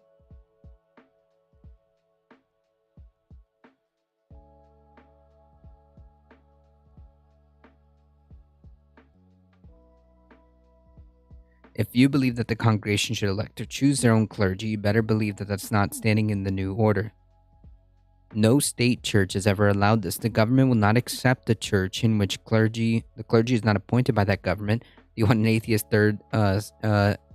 third sons of nobles serving as the bishop of bottom, because that's how you get it. Yeah. Our declarations, we decree that America's executive branch of government will honor God and defend the Constitution. We decree that our legislative branch, Congress, will write only laws that are righteous and constitutional. Yeah, but like, what does that mean? Righteous. Yeah. We decree that our judicial system will issue rulings that are biblical and constitutional. No. What? No. No. The judicial system is not here to issue rulings that are biblical. They're here to interpret the Constitution, ideally in an impartial way. Of course, that's not how it actually ends up being, but that's how it's supposed to function on paper anyways. Okay, so make no mistake about it. They want a theocracy, and they believe that God has granted them the authority to rule in a theocratic, authoritarian manner. They literally want the Christian equivalent of Saudi Arabia, where it's biblical law that dictates public law and civil law. It is horrifying because, unfortunately, these people are emboldened, and this mindset is on the Supreme Court. They have a 6-3 majority. That's right. Like I said, if you think that there's no way that these people will not start stripping away more rights, should the right case come along, and give it time, give it a couple of years, while they get their cases in order, just like they did with Roe v. Wade, eventually they'll find one that sticks. And now they've got a roadmap to do it. That's pretty fucking frightening. This is the most mobilized and motivated portion of the electorate. We declare that we stand against wokeness. And every evil attempt against our nation. Correct. And like and essentially these words are meaningless. Anything that they don't like, anything that they don't agree with, anything that is an enemy is just a woke, occult, evil, whatever it is that you need to do to justify the complete destruction of that enemy. So now notice that they're conflating wokeness with the occult. We declare and we now take back our God-given freedoms according to our Constitution. We declare God didn't give any of these freedoms. That God, what? There's no. These are one of the most perpetually victim. What kind of perpetual like victim complex is this? There have been no rights stripped away from these people at all. They're the ones that are doing it. They're the ones that are stripping rights away from other people. Yeah. In our communities, we decree that we take back and permanently control positions of influence. in each of the seven Yeah, like this should be this should be this should be ringing numerous amounts of red flags and alarm bells. We decree that we take back and permanently control positions of influence and leadership. Permanently is the word being used there. So yeah, these are authoritarian fucks, and at some point you need to and at some point this level of intolerance is just not acceptable. Okay? Why does it sound like the KKK? I mean,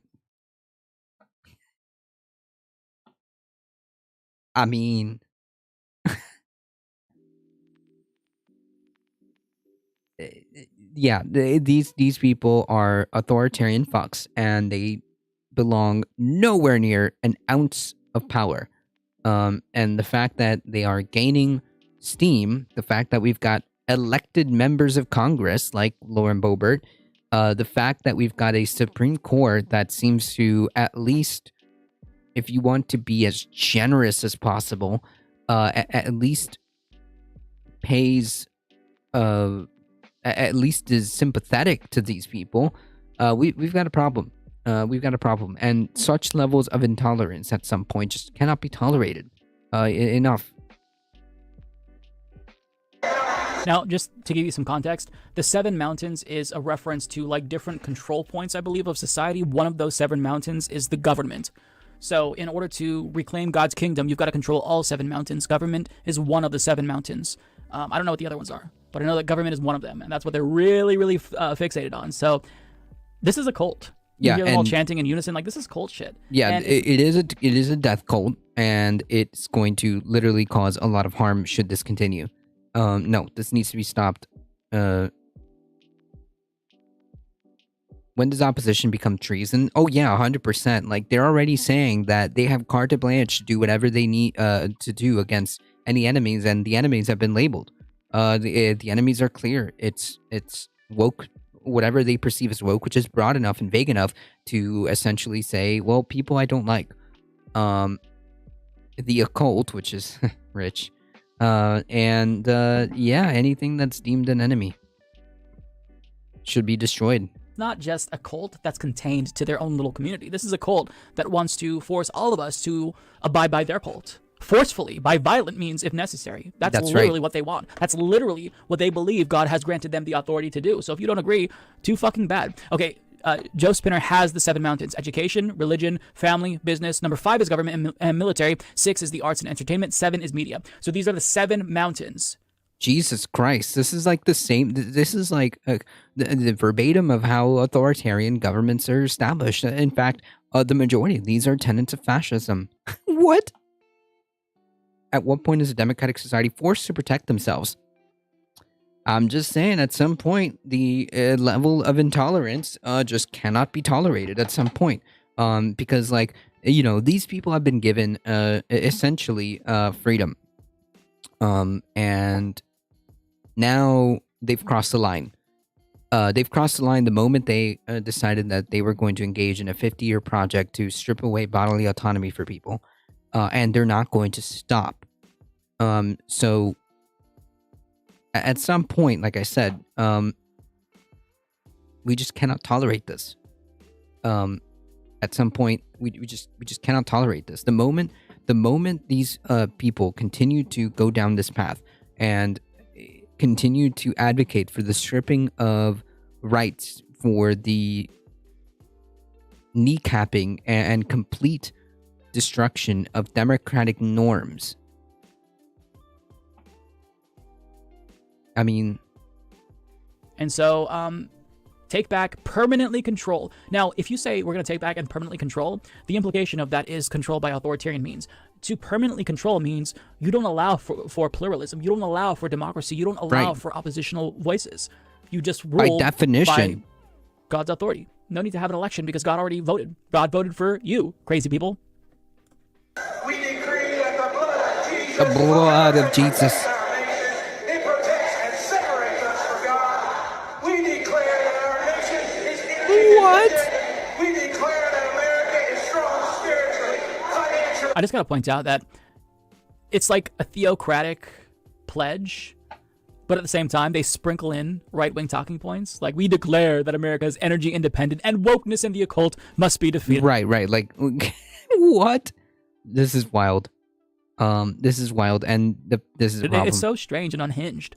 Militarily and technologically, we decree that evil carries no power, authority, or rights in our land or over our people. Damn, I agree with that. So, and that being said, these people need to be defeated. They just cannot continue to win elections. Okay, they just cannot continue to win elections. Okay, and that means doing your part too. You know, do not sit these things out because they won't. That's for sure. Yeah, God wants us to drill oil, and God stands with ExxonMobil. True. We decree that we will operate in unity, going beyond denominational lines in order to accomplish the purposes of God for our nation. And we decree that America shall be saved. This is a death cult. This is a death cult. We know this country was founded on Judeo-Christian principles. No, it was not. We know the truth, therefore we stand for truth, and will never be deceived. We will never stop fighting. We will never, ever give up or give in. We Jesus Christ. Our country back. We will honor the one true God, the God of Abraham, Isaac, and Jacob. America shall be saved. Now give it praise. And then Jesus Christ rode down on a bald eagle, wielding an American flag.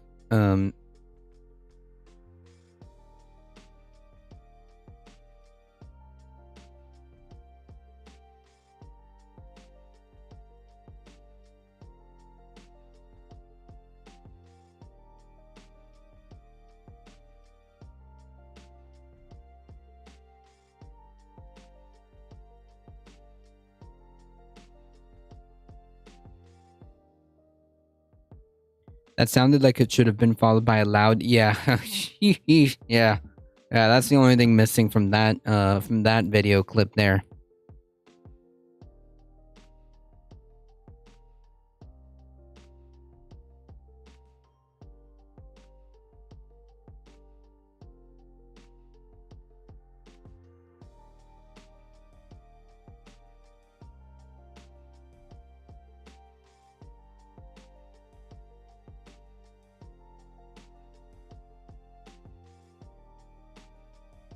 The only thing missing is a picture of Jesus Christ riding a bald eagle, waving an American flag, with a gun, and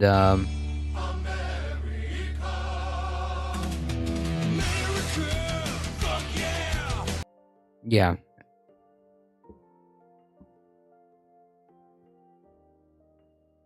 Where'd you get the colorized footage of the Nuremberg rally? Indistinguishable.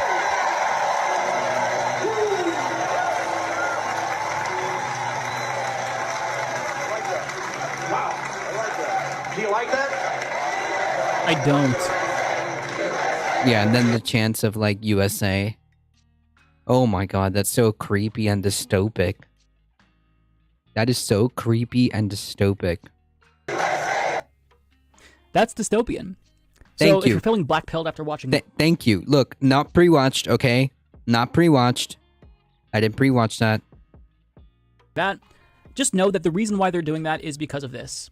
As Pacific Standard reports, Gen Z is the least religious generation. Based. So how do you save religion when people are moving away from it? Easy. Based. You force people. Genuinely unhinged and horrifying. I'm gonna come. Yeah, the 2 minutes of hate. Yeah, basically, holy yikes.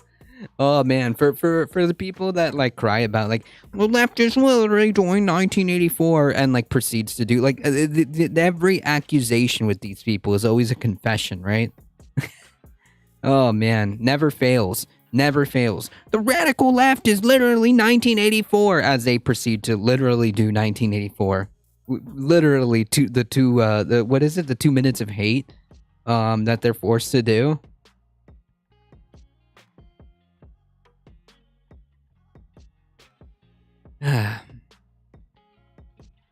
Unfreaking believable.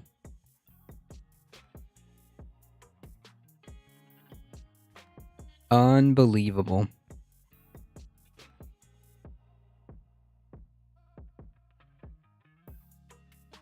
If you were a religious leftist, this would make you even angrier.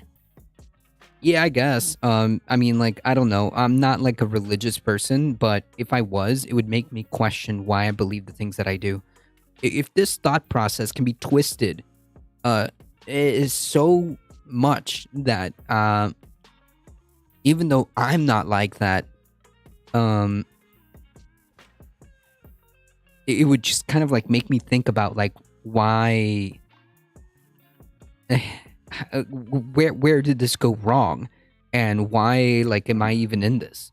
I am, and these guys just lie about Jesus, God, and the church. Yeah, but like the thing is, like that's an instrument of control, right? The whole point is that. The whole point is that. But that's just my perspective, because like I'm not really a religious person at all. In fact, I had almost like an hour plus. Oh man, an hour plus argument with some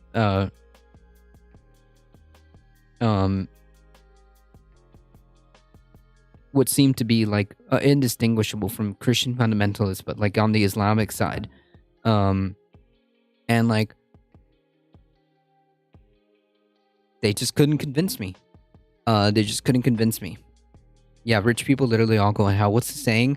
It's easier for oh Jesus. It's literally easier for the straw to fit inside a camel's, like it's some ridiculous thing. Basically the goal, the idea is to demonstrate that it's almost basically impossible for rich people to go to heaven, but you know, here we are.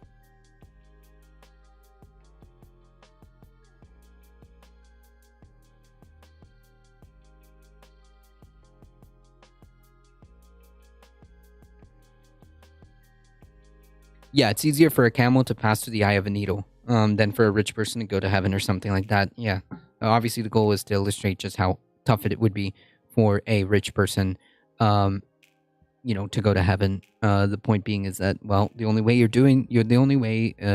uber rich, or the only way that you are uber wealthy is because you're exploitative. And that should be, in theory, against Christian beliefs, right? To exploit people, to step on people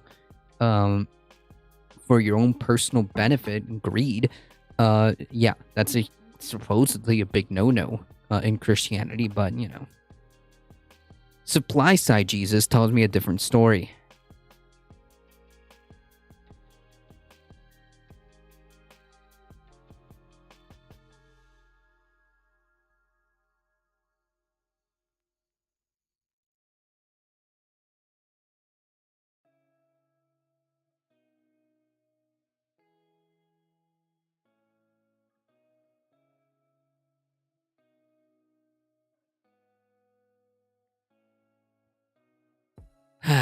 All right. So we're gonna do a couple of like quick ones, quick back-to-backs. So let me set the stage.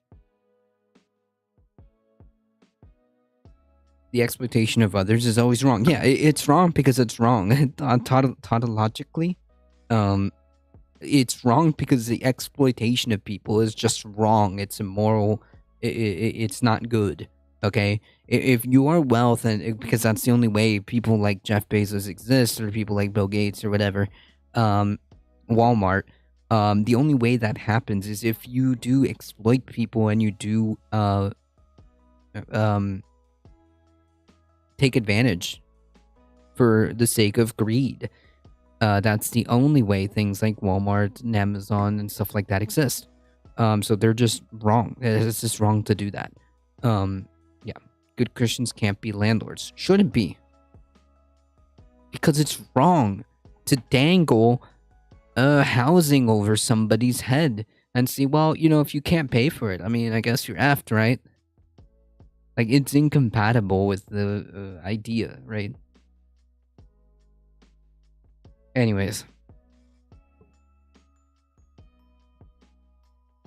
So, let me set the stage for this so that we can be angry together, okay?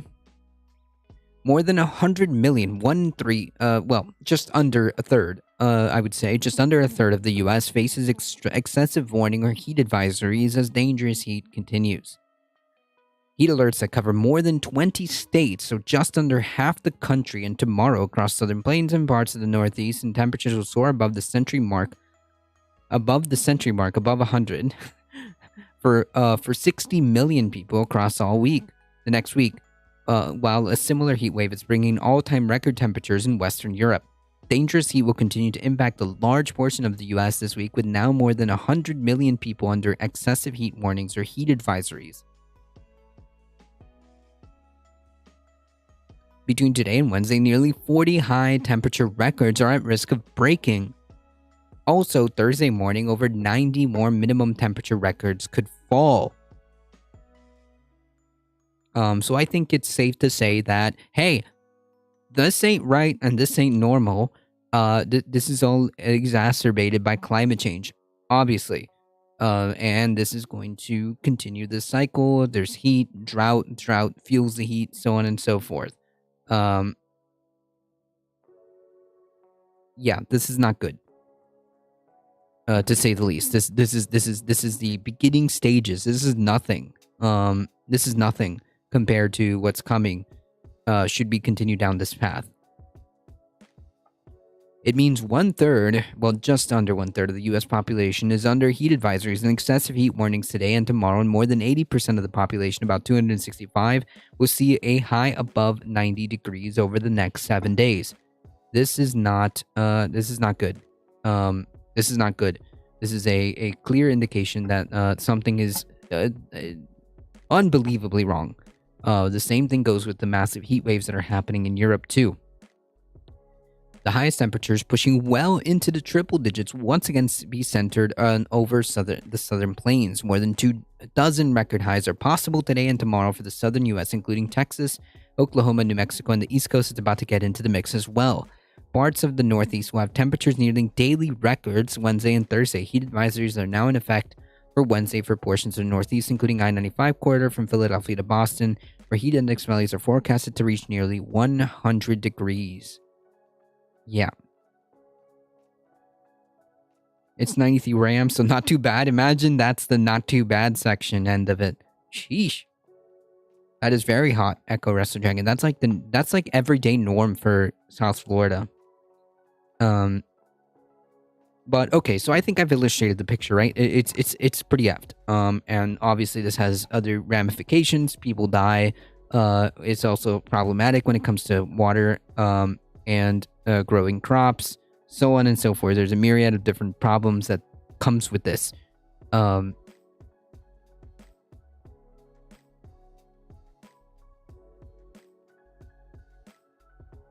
hours ago,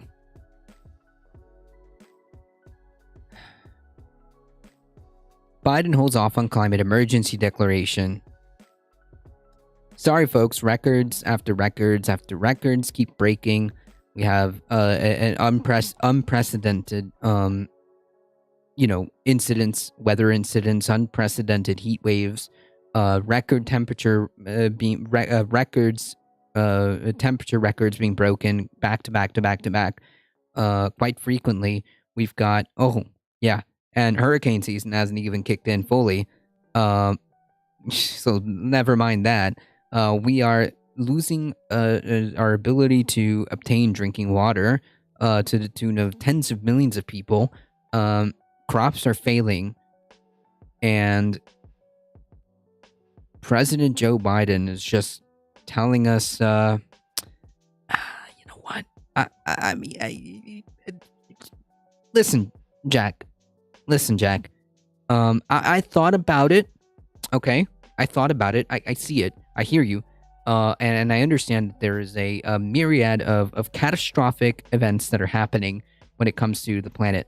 And I understand, Jack, that, well, I do have some power, maybe not all power, maybe not unilaterally, I can just snap my fingers and fix everything, but there are tools that I can use, currently at my disposal, but, but,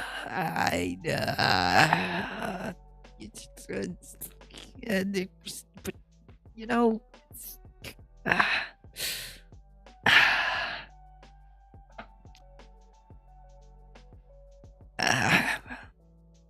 my hands are tied, Jack, you see? I don't even know how long I could keep that bit up. How's it going, Dendera? President Joe Biden will travel to Massachusetts to promote his efforts to combat climate change, but will stop short of issuing a climate emergency that would unlock federal resources to deal with this issue. I understand, again, that he can't just unilaterally snap his fingers and fix everything. I understand that. But nonetheless, there are certain measures that he could be taking. And he proved that by using the Defense Production Act to attempt to facilitate the production of solar panels and other renewables. He has the capability of doing something and is failing to do that minimum of something, which is clearly frustrating and embarrassing, and quite frankly, the longer this goes, the worse it gets. The worse it gets. You don't deal with the pandemic by just putting your head in the sand and saying, la la la, eventually it's going to go away. That's not how this works. The same thing with climate change. You can't ignore a problem like this by mealy-mouthing it. You can't dedicate the resources necessary if you don't put forth some kind of effort into understanding the severity of the situation. Yeah, I want to be president so I can do nothing, apparently. Listen here, Jack, I may be the most powerful man in the world, but I can't do anything about it, so eat dirt. God. If only the Democrats were in power. If only, like, the Democratic Party was given the House, the Senate, and the presidency. If only there was a monumental effort in 2020 to put these people in power. If only a large section of the population was mobilized and was actually energized to go out and vote on the platform, on the I don't want to say promises, but like on the concepts or on the ideas that the Democratic Party would go out there and do something. And here we are. If only we lived in a world where hundreds of millions of people were mobilized to put this party in power to do something. If only that manifested itself into something, or even the possibility of something. If only the effort manifested itself. That was unlock federal resources to deal with the issue. According to a person familiar with the president's plan, Biden has been under pressure to issue an emergency declaration after Senator and President currently Joe Manchin pulled out of a negotiation over climate legislation that, by the way, he himself proposed. So it's like, listen, I don't like the ambitious idea of trying to curb emissions. So I'm going to put my fourth proposal and then torpedo that because I was actually never here in good faith. I'm only here to advocate for the interests of coal and fossil fuels. Oh my goodness. Have you considered voting harder? I have considered it. And I've come to the conclusion that while voting is a tool, voting harder, indeed, is not just the only solution. I've attempted to vote harder multiple times, and all I've gotten is screwed harder. That doesn't mean that I will take that tool off the table. That doesn't mean I've taken the tool off the table, but that doesn't mean that I'm as happy about it as I was. During his visit to Somerset, Massachusetts, Biden could announce other steps on climate change, but the White House did not release details because they don't have a freaking plan. They don't have a cohesive message on this. You can't simultaneously tell me that you want to reduce emissions and you want to do something about climate change, while also speed running. It's essentially speed running permits to drill for more oil, while you're out there begging OPEC to keep pumping out oil, while you're out here not doing everything that you can to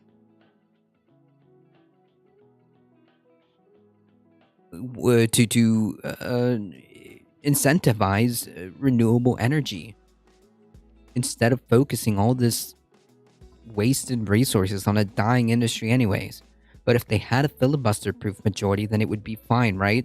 Ideally, yes. Because then, at that point, I mean, really? At that point, if they had a filibuster-proof majority at this point, sheesh. Well, I mean, now that I think about it, well, they had a supermajority at some point, I remember. I remember clearly during a certain president's tenure. I think it was like sometime in 2008. Sometime in 2008, there was like a whole thing. I can't remember. It's right off the tip of my tongue. And it was, I think it was like 2008, 2012, I want to say.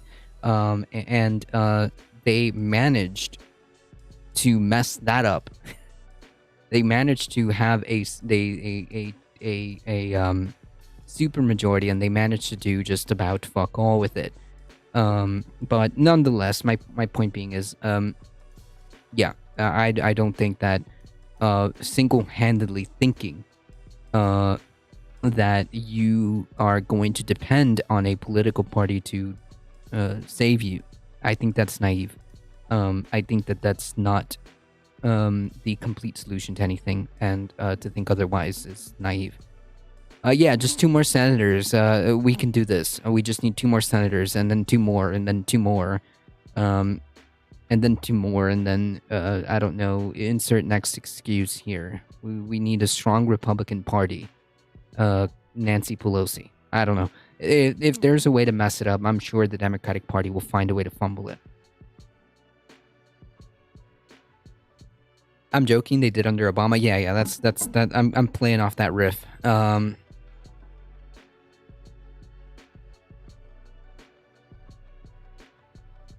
I've been playing off that riff.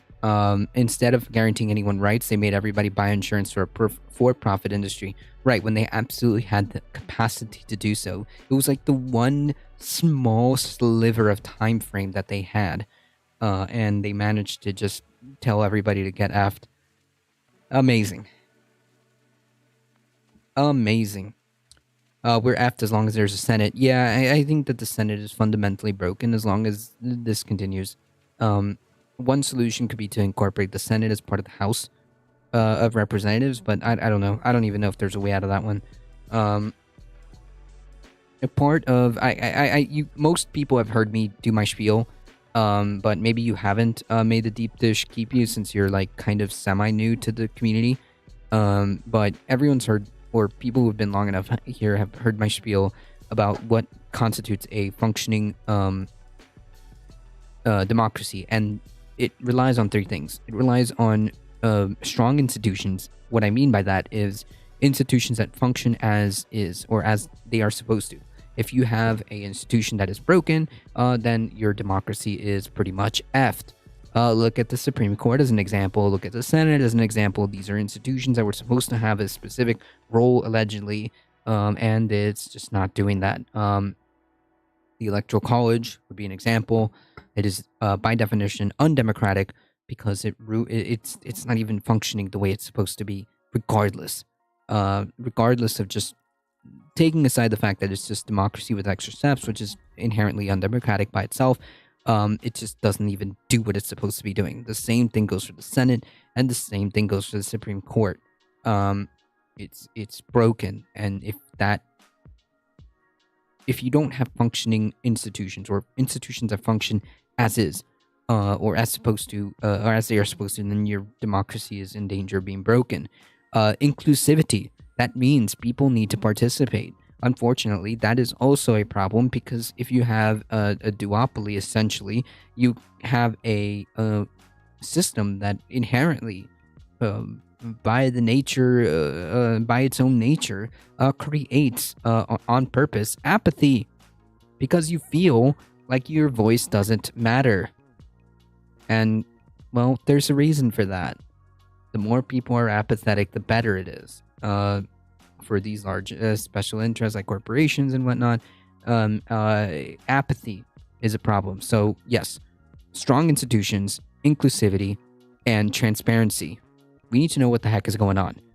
Informed people make better decisions.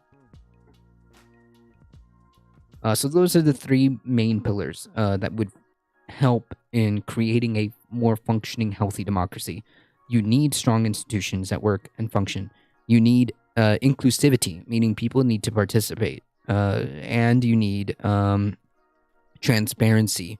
These three things make a more or less healthy, functioning democracy, or as close to it as possible, or at least in my opinion, would create the conditions that would result in a more healthier, functioning democracy. Yeah, then they negotiated with the Republicans, moderated the bill, and then got no votes in return anyways. Yeah, it's a time as old, it's the same old story, my friend. It's the same old story. We need a strong Republican Party. The fever will break.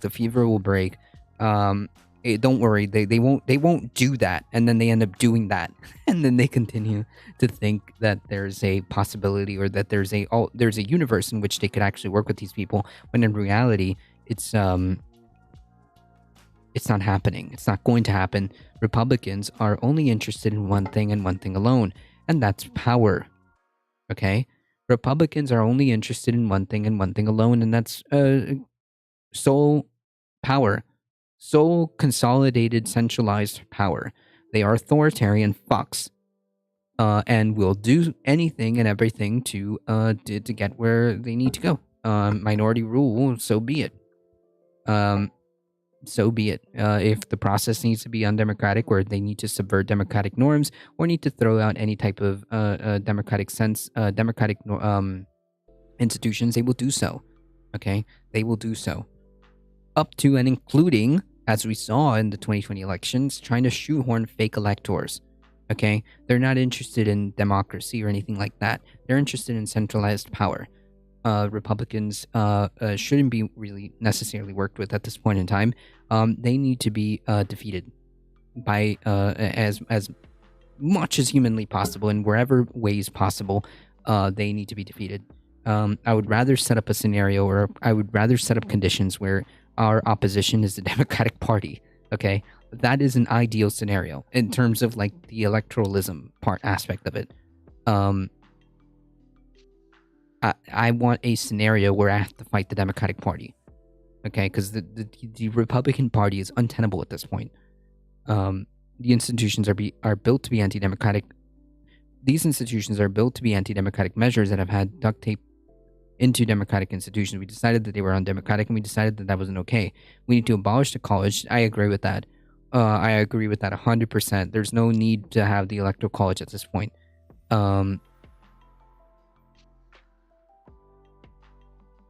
At this point in time, there's no reason for it. I think we need to think what we need to do, I think, is strip the Senate of most of the legislative power, make it a proportional body, or just incorporate it into the House. Just incorporate it into the House. I don't know, like, what the means of going about doing that. So that one's a little more tricky.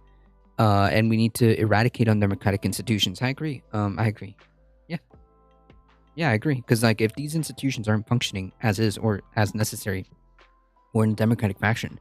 They are a threat to the three pillars, and if those rules are broken, you do not have a healthy democracy. You do not have a healthy democracy.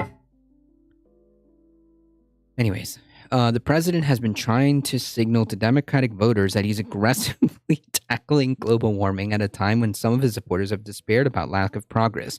Some, I would say, there's I think the word "some" is a bit is a bit underselling it there, my friends.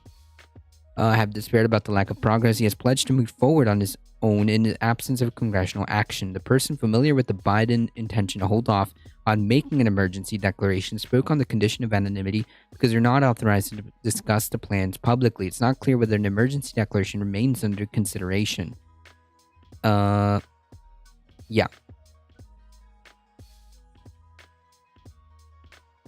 I think it should be a body that mostly functions to check the president. Well, yeah, I mean, like, the original purpose of the Senate is to kind of have a push-pull with the legislative branch, but it's not functioning. It's not functioning. It's not working. It's not working. It's not working. The declaration of a climate emergency would be similar to the ones issued by... No. It's... You mean using the similar authoritative powers, but this is... What? Issued by President Trump, boosting the construction of a southern border wall. It would allow Biden to direct spending to accelerate renewable energy such as wind and solar to speed up the nation's transition away from fossil fuels such as coal, oil, and natural gas. The declaration could also be used as a legal basis to block oil and gas drilling projects or other projects, although such actions would be likely challenged in court by energy companies or Republican-led states. Yeah, but that's not a reason for you to not try. Which is fundamentally the problem we're having here. There is no reason, under my understanding of how things work, there's no reason why President Biden can't declare a national emergency because, well, it is. It is. Hundreds of people die each time there's a massive, like, heat wave. I think last year alone, there was, like, hundreds of people that died. There have been massive crop failures. There is currently a water crisis. I would definitely think that is a national emergency, and that would fall right under the president's purview to at least declare this to be a national emergency and divert federal resources to attempt to address it. I mean, like, that's the most minimum, the most bare minimum one could expect, right? Because if Congress isn't doing anything, if Republicans aren't doing anything, I mean, the president does have, albeit limited, but does have some action that they could unilaterally take under these circumstances, and I think that this would fall under that.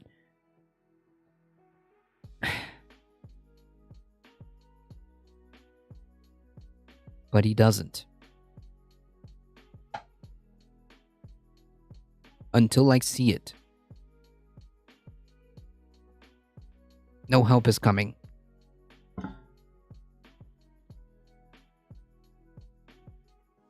Until I see it, I will just believe that no help is coming in terms of, like, any action to address the climate crisis.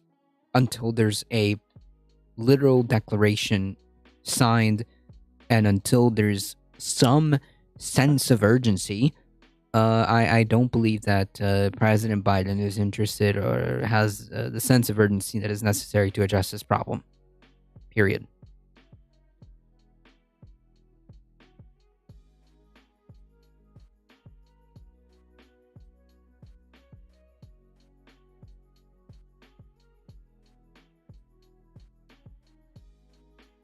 Senator Lindsey Graham agrees to accept subpoena in Trump election meddling. Uh-oh. Oof. Uh-oh.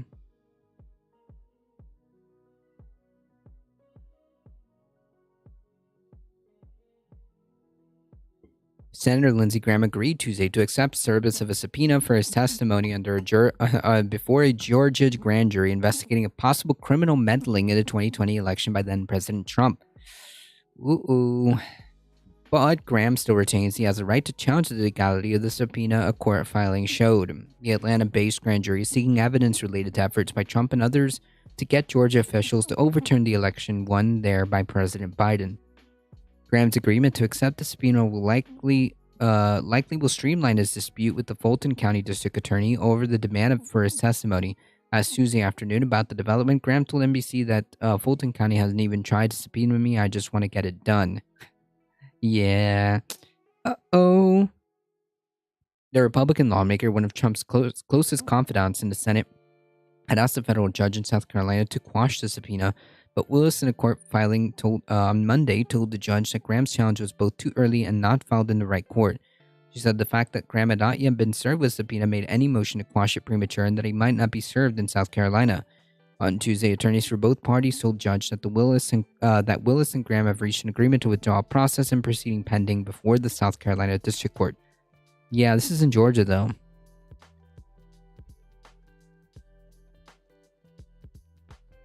Senator Graham has agreed to accept service of a subpoena for testimony from Fulton County Special Purpose Grand Jury in Atlanta, Georgia, without waiving any challenges or applicable privilege and/or immunity. Any future challenges to the subpoena will be pursued in Georgia, either in the Fulton County Superior Court or the U.S. District in Atlanta.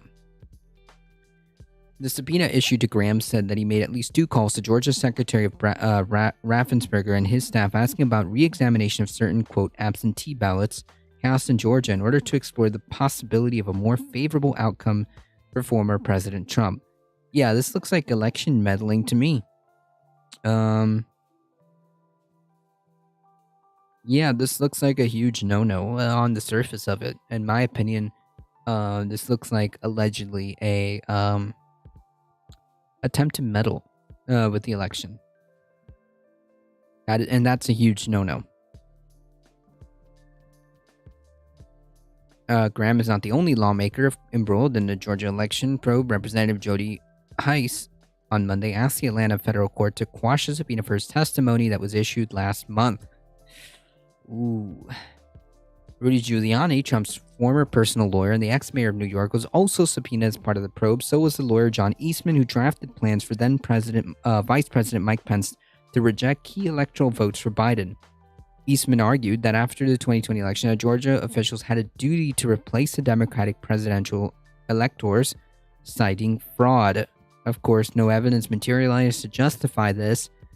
Just nothing. Just trust me, bro.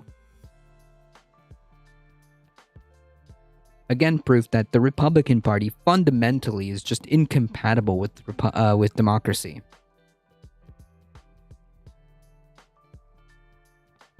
On Tuesday, attorney for 11 of Georgia's so-called alternative slate of fake presidential electors filed their own motion to quash subpoenas to testify before the grand jury. A court filing in Fulton County Superior Court showed the lawyers called the subpoenas unreasonable and oppressive.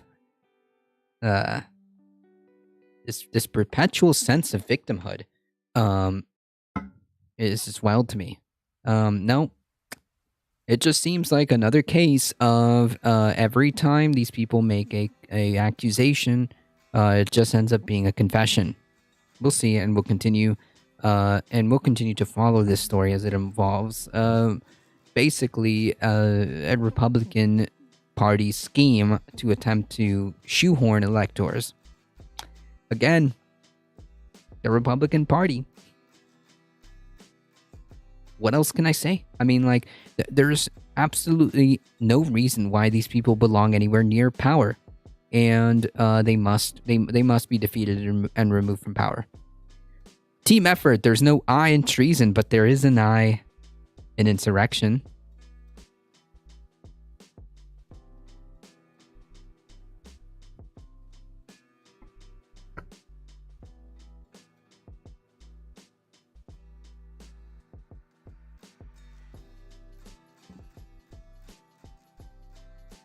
Anyways, good memes.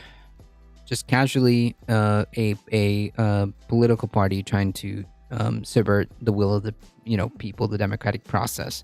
Just casually. Will there be any ultimately any consequences? I don't know. All bets are off at this point.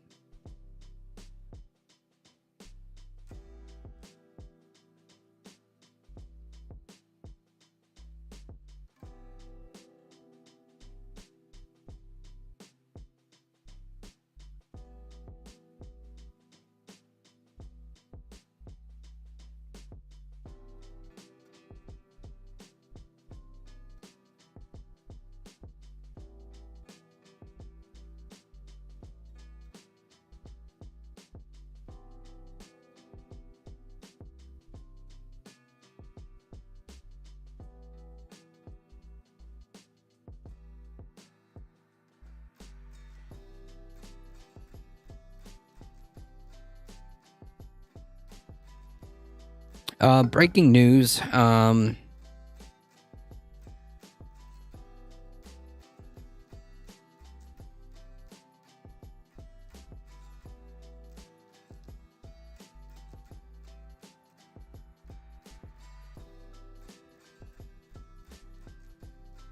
Breaking news. It looks like the House passed the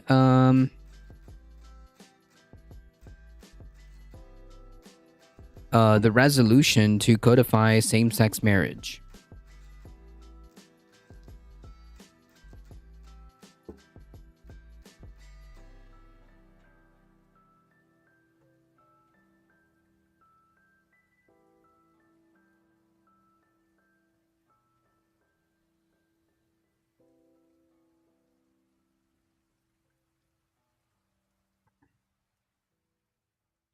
My client is guilty for sure, but we shouldn't make them feel oppressed. Yep.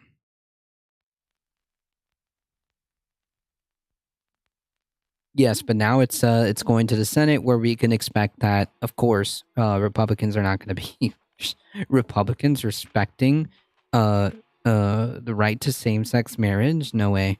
But Democrats, should they decide that they want to fight at any time now, you can do your jobs. Anytime now, could actually create and carve out exceptions for the filibuster, should they choose. Should they choose to do their jobs, and should they choose to actually fight. I'm not holding my breath. Republicans will not allow it to come. Yeah, they're not going to allow any of that. No way. No way. I cannot wait for Manchin to torpedo this. Manchin isn't even necessary to torpedo this. Manchin is not necessary to torpedo this.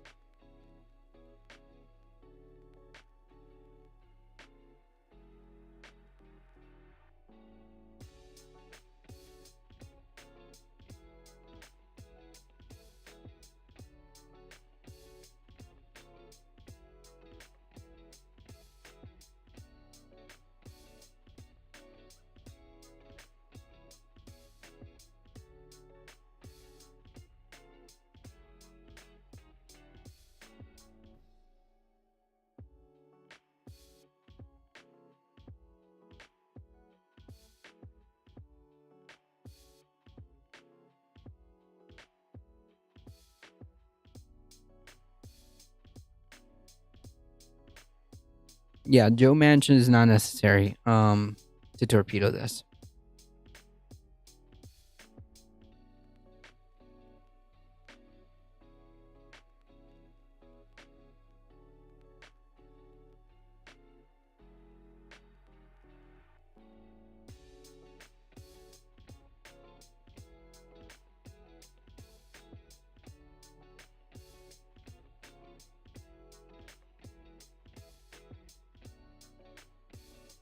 Word Sides, how's it going?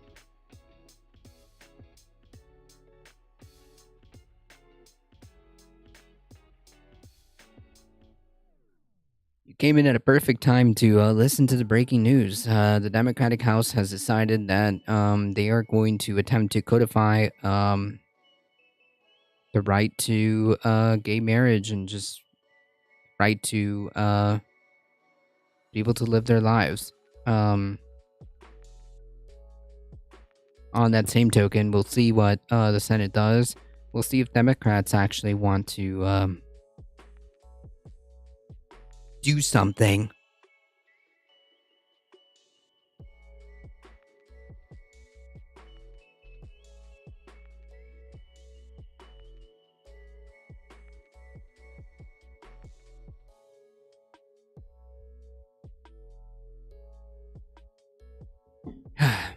All right, folks. Here we are. There it is.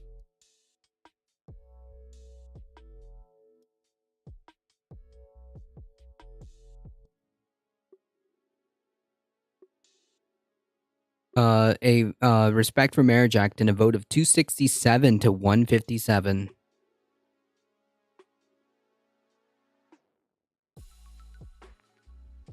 It's like without Manchin, the Democrats would just be Republicans because they wouldn't do anything either way, but it gives them votes to pretend that they would try to pass something with someone in the way. Maybe. I mean, like, make no mistake, like, Manchin isn't the only issue. It isn't the only, like, conservative Democrat. But, you know, it gives them cover. But nonetheless, there are a myriad of different issues. There's a myriad of different things to consider before even just getting to that. It's a scapegoat theory, and there has been a scapegoat for years. Yes, yes, but I don't think that it's just like Manchin. I don't know. Like, I genuinely think that Manchin is just an asshole. I don't know. I think that certain elements of scapegoat theory can be true. And I think that it's just simply Manchin is an asshole. I mean, like, just because you have a Democrat, just because you belong to the Democratic Party doesn't mean you're good automatically, right? It's a logical leap. It's a leap in logic, right? To think that because you have a D next to your name that you will do the right thing, right? I mean, clearly. How many chances have the Democratic Party had? Where was the Democratic Party when they had the supermajority? There was no scapegoat. They just sucked, or they just were just not interested in doing anything. I don't know. I can't. It could just be an explanation of all these things can be true, probably to some degree, right? All these things can possibly have truth to them.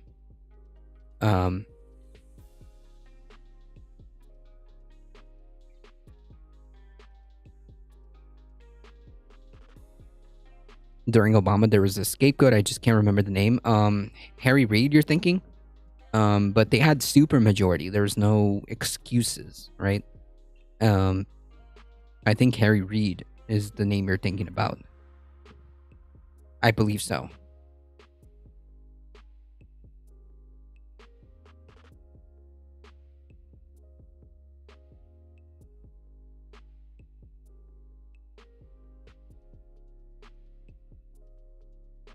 Yes. Okay. All right, folks. Unfortunately,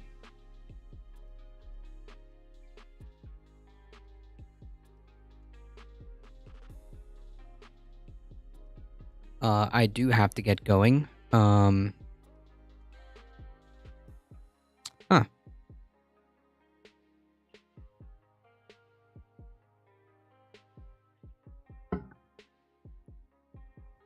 If you guys enjoyed the content, don't forget to hit the follow button.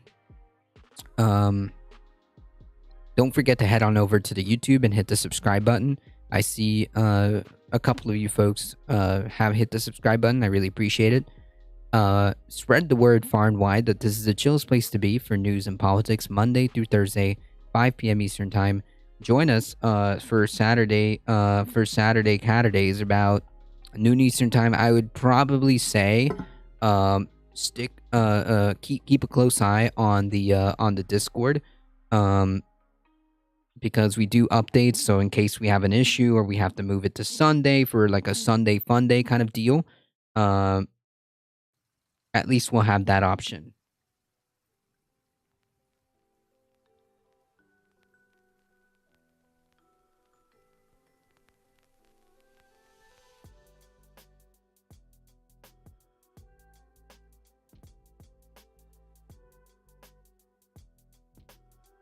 So if you want to keep up with the channel and you don't want to miss a thing, make sure you join the Discord.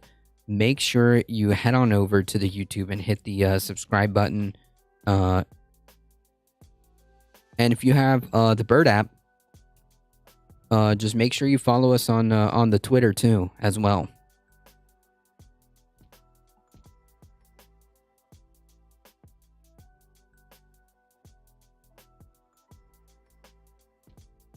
That being said, folks, we've got to head out. I appreciate all the support. I appreciate all the follows. I appreciate everything that you guys have done. Woolly Mammoth, thank you for the follow. I appreciate that. We have just crossed over the 1930th follow, folks. Can you believe that?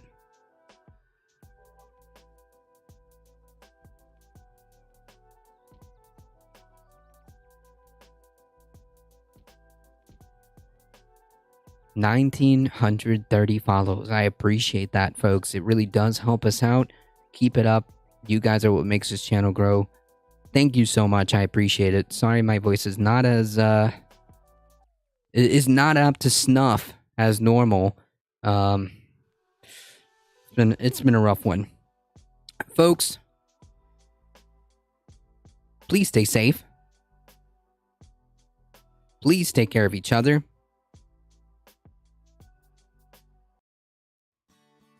I love y'all, and I hope to see you guys in the next one tomorrow, 5 p.m. Eastern Time. See ya!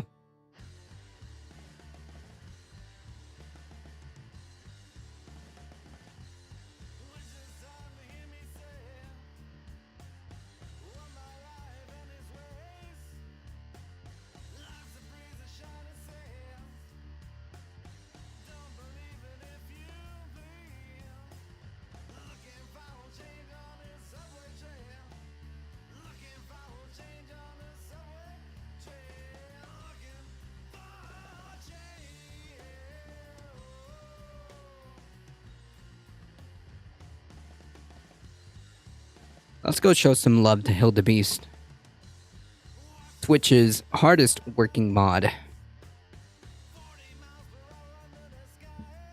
We'll head out in 5, 4, 3, 2, 1. See ya.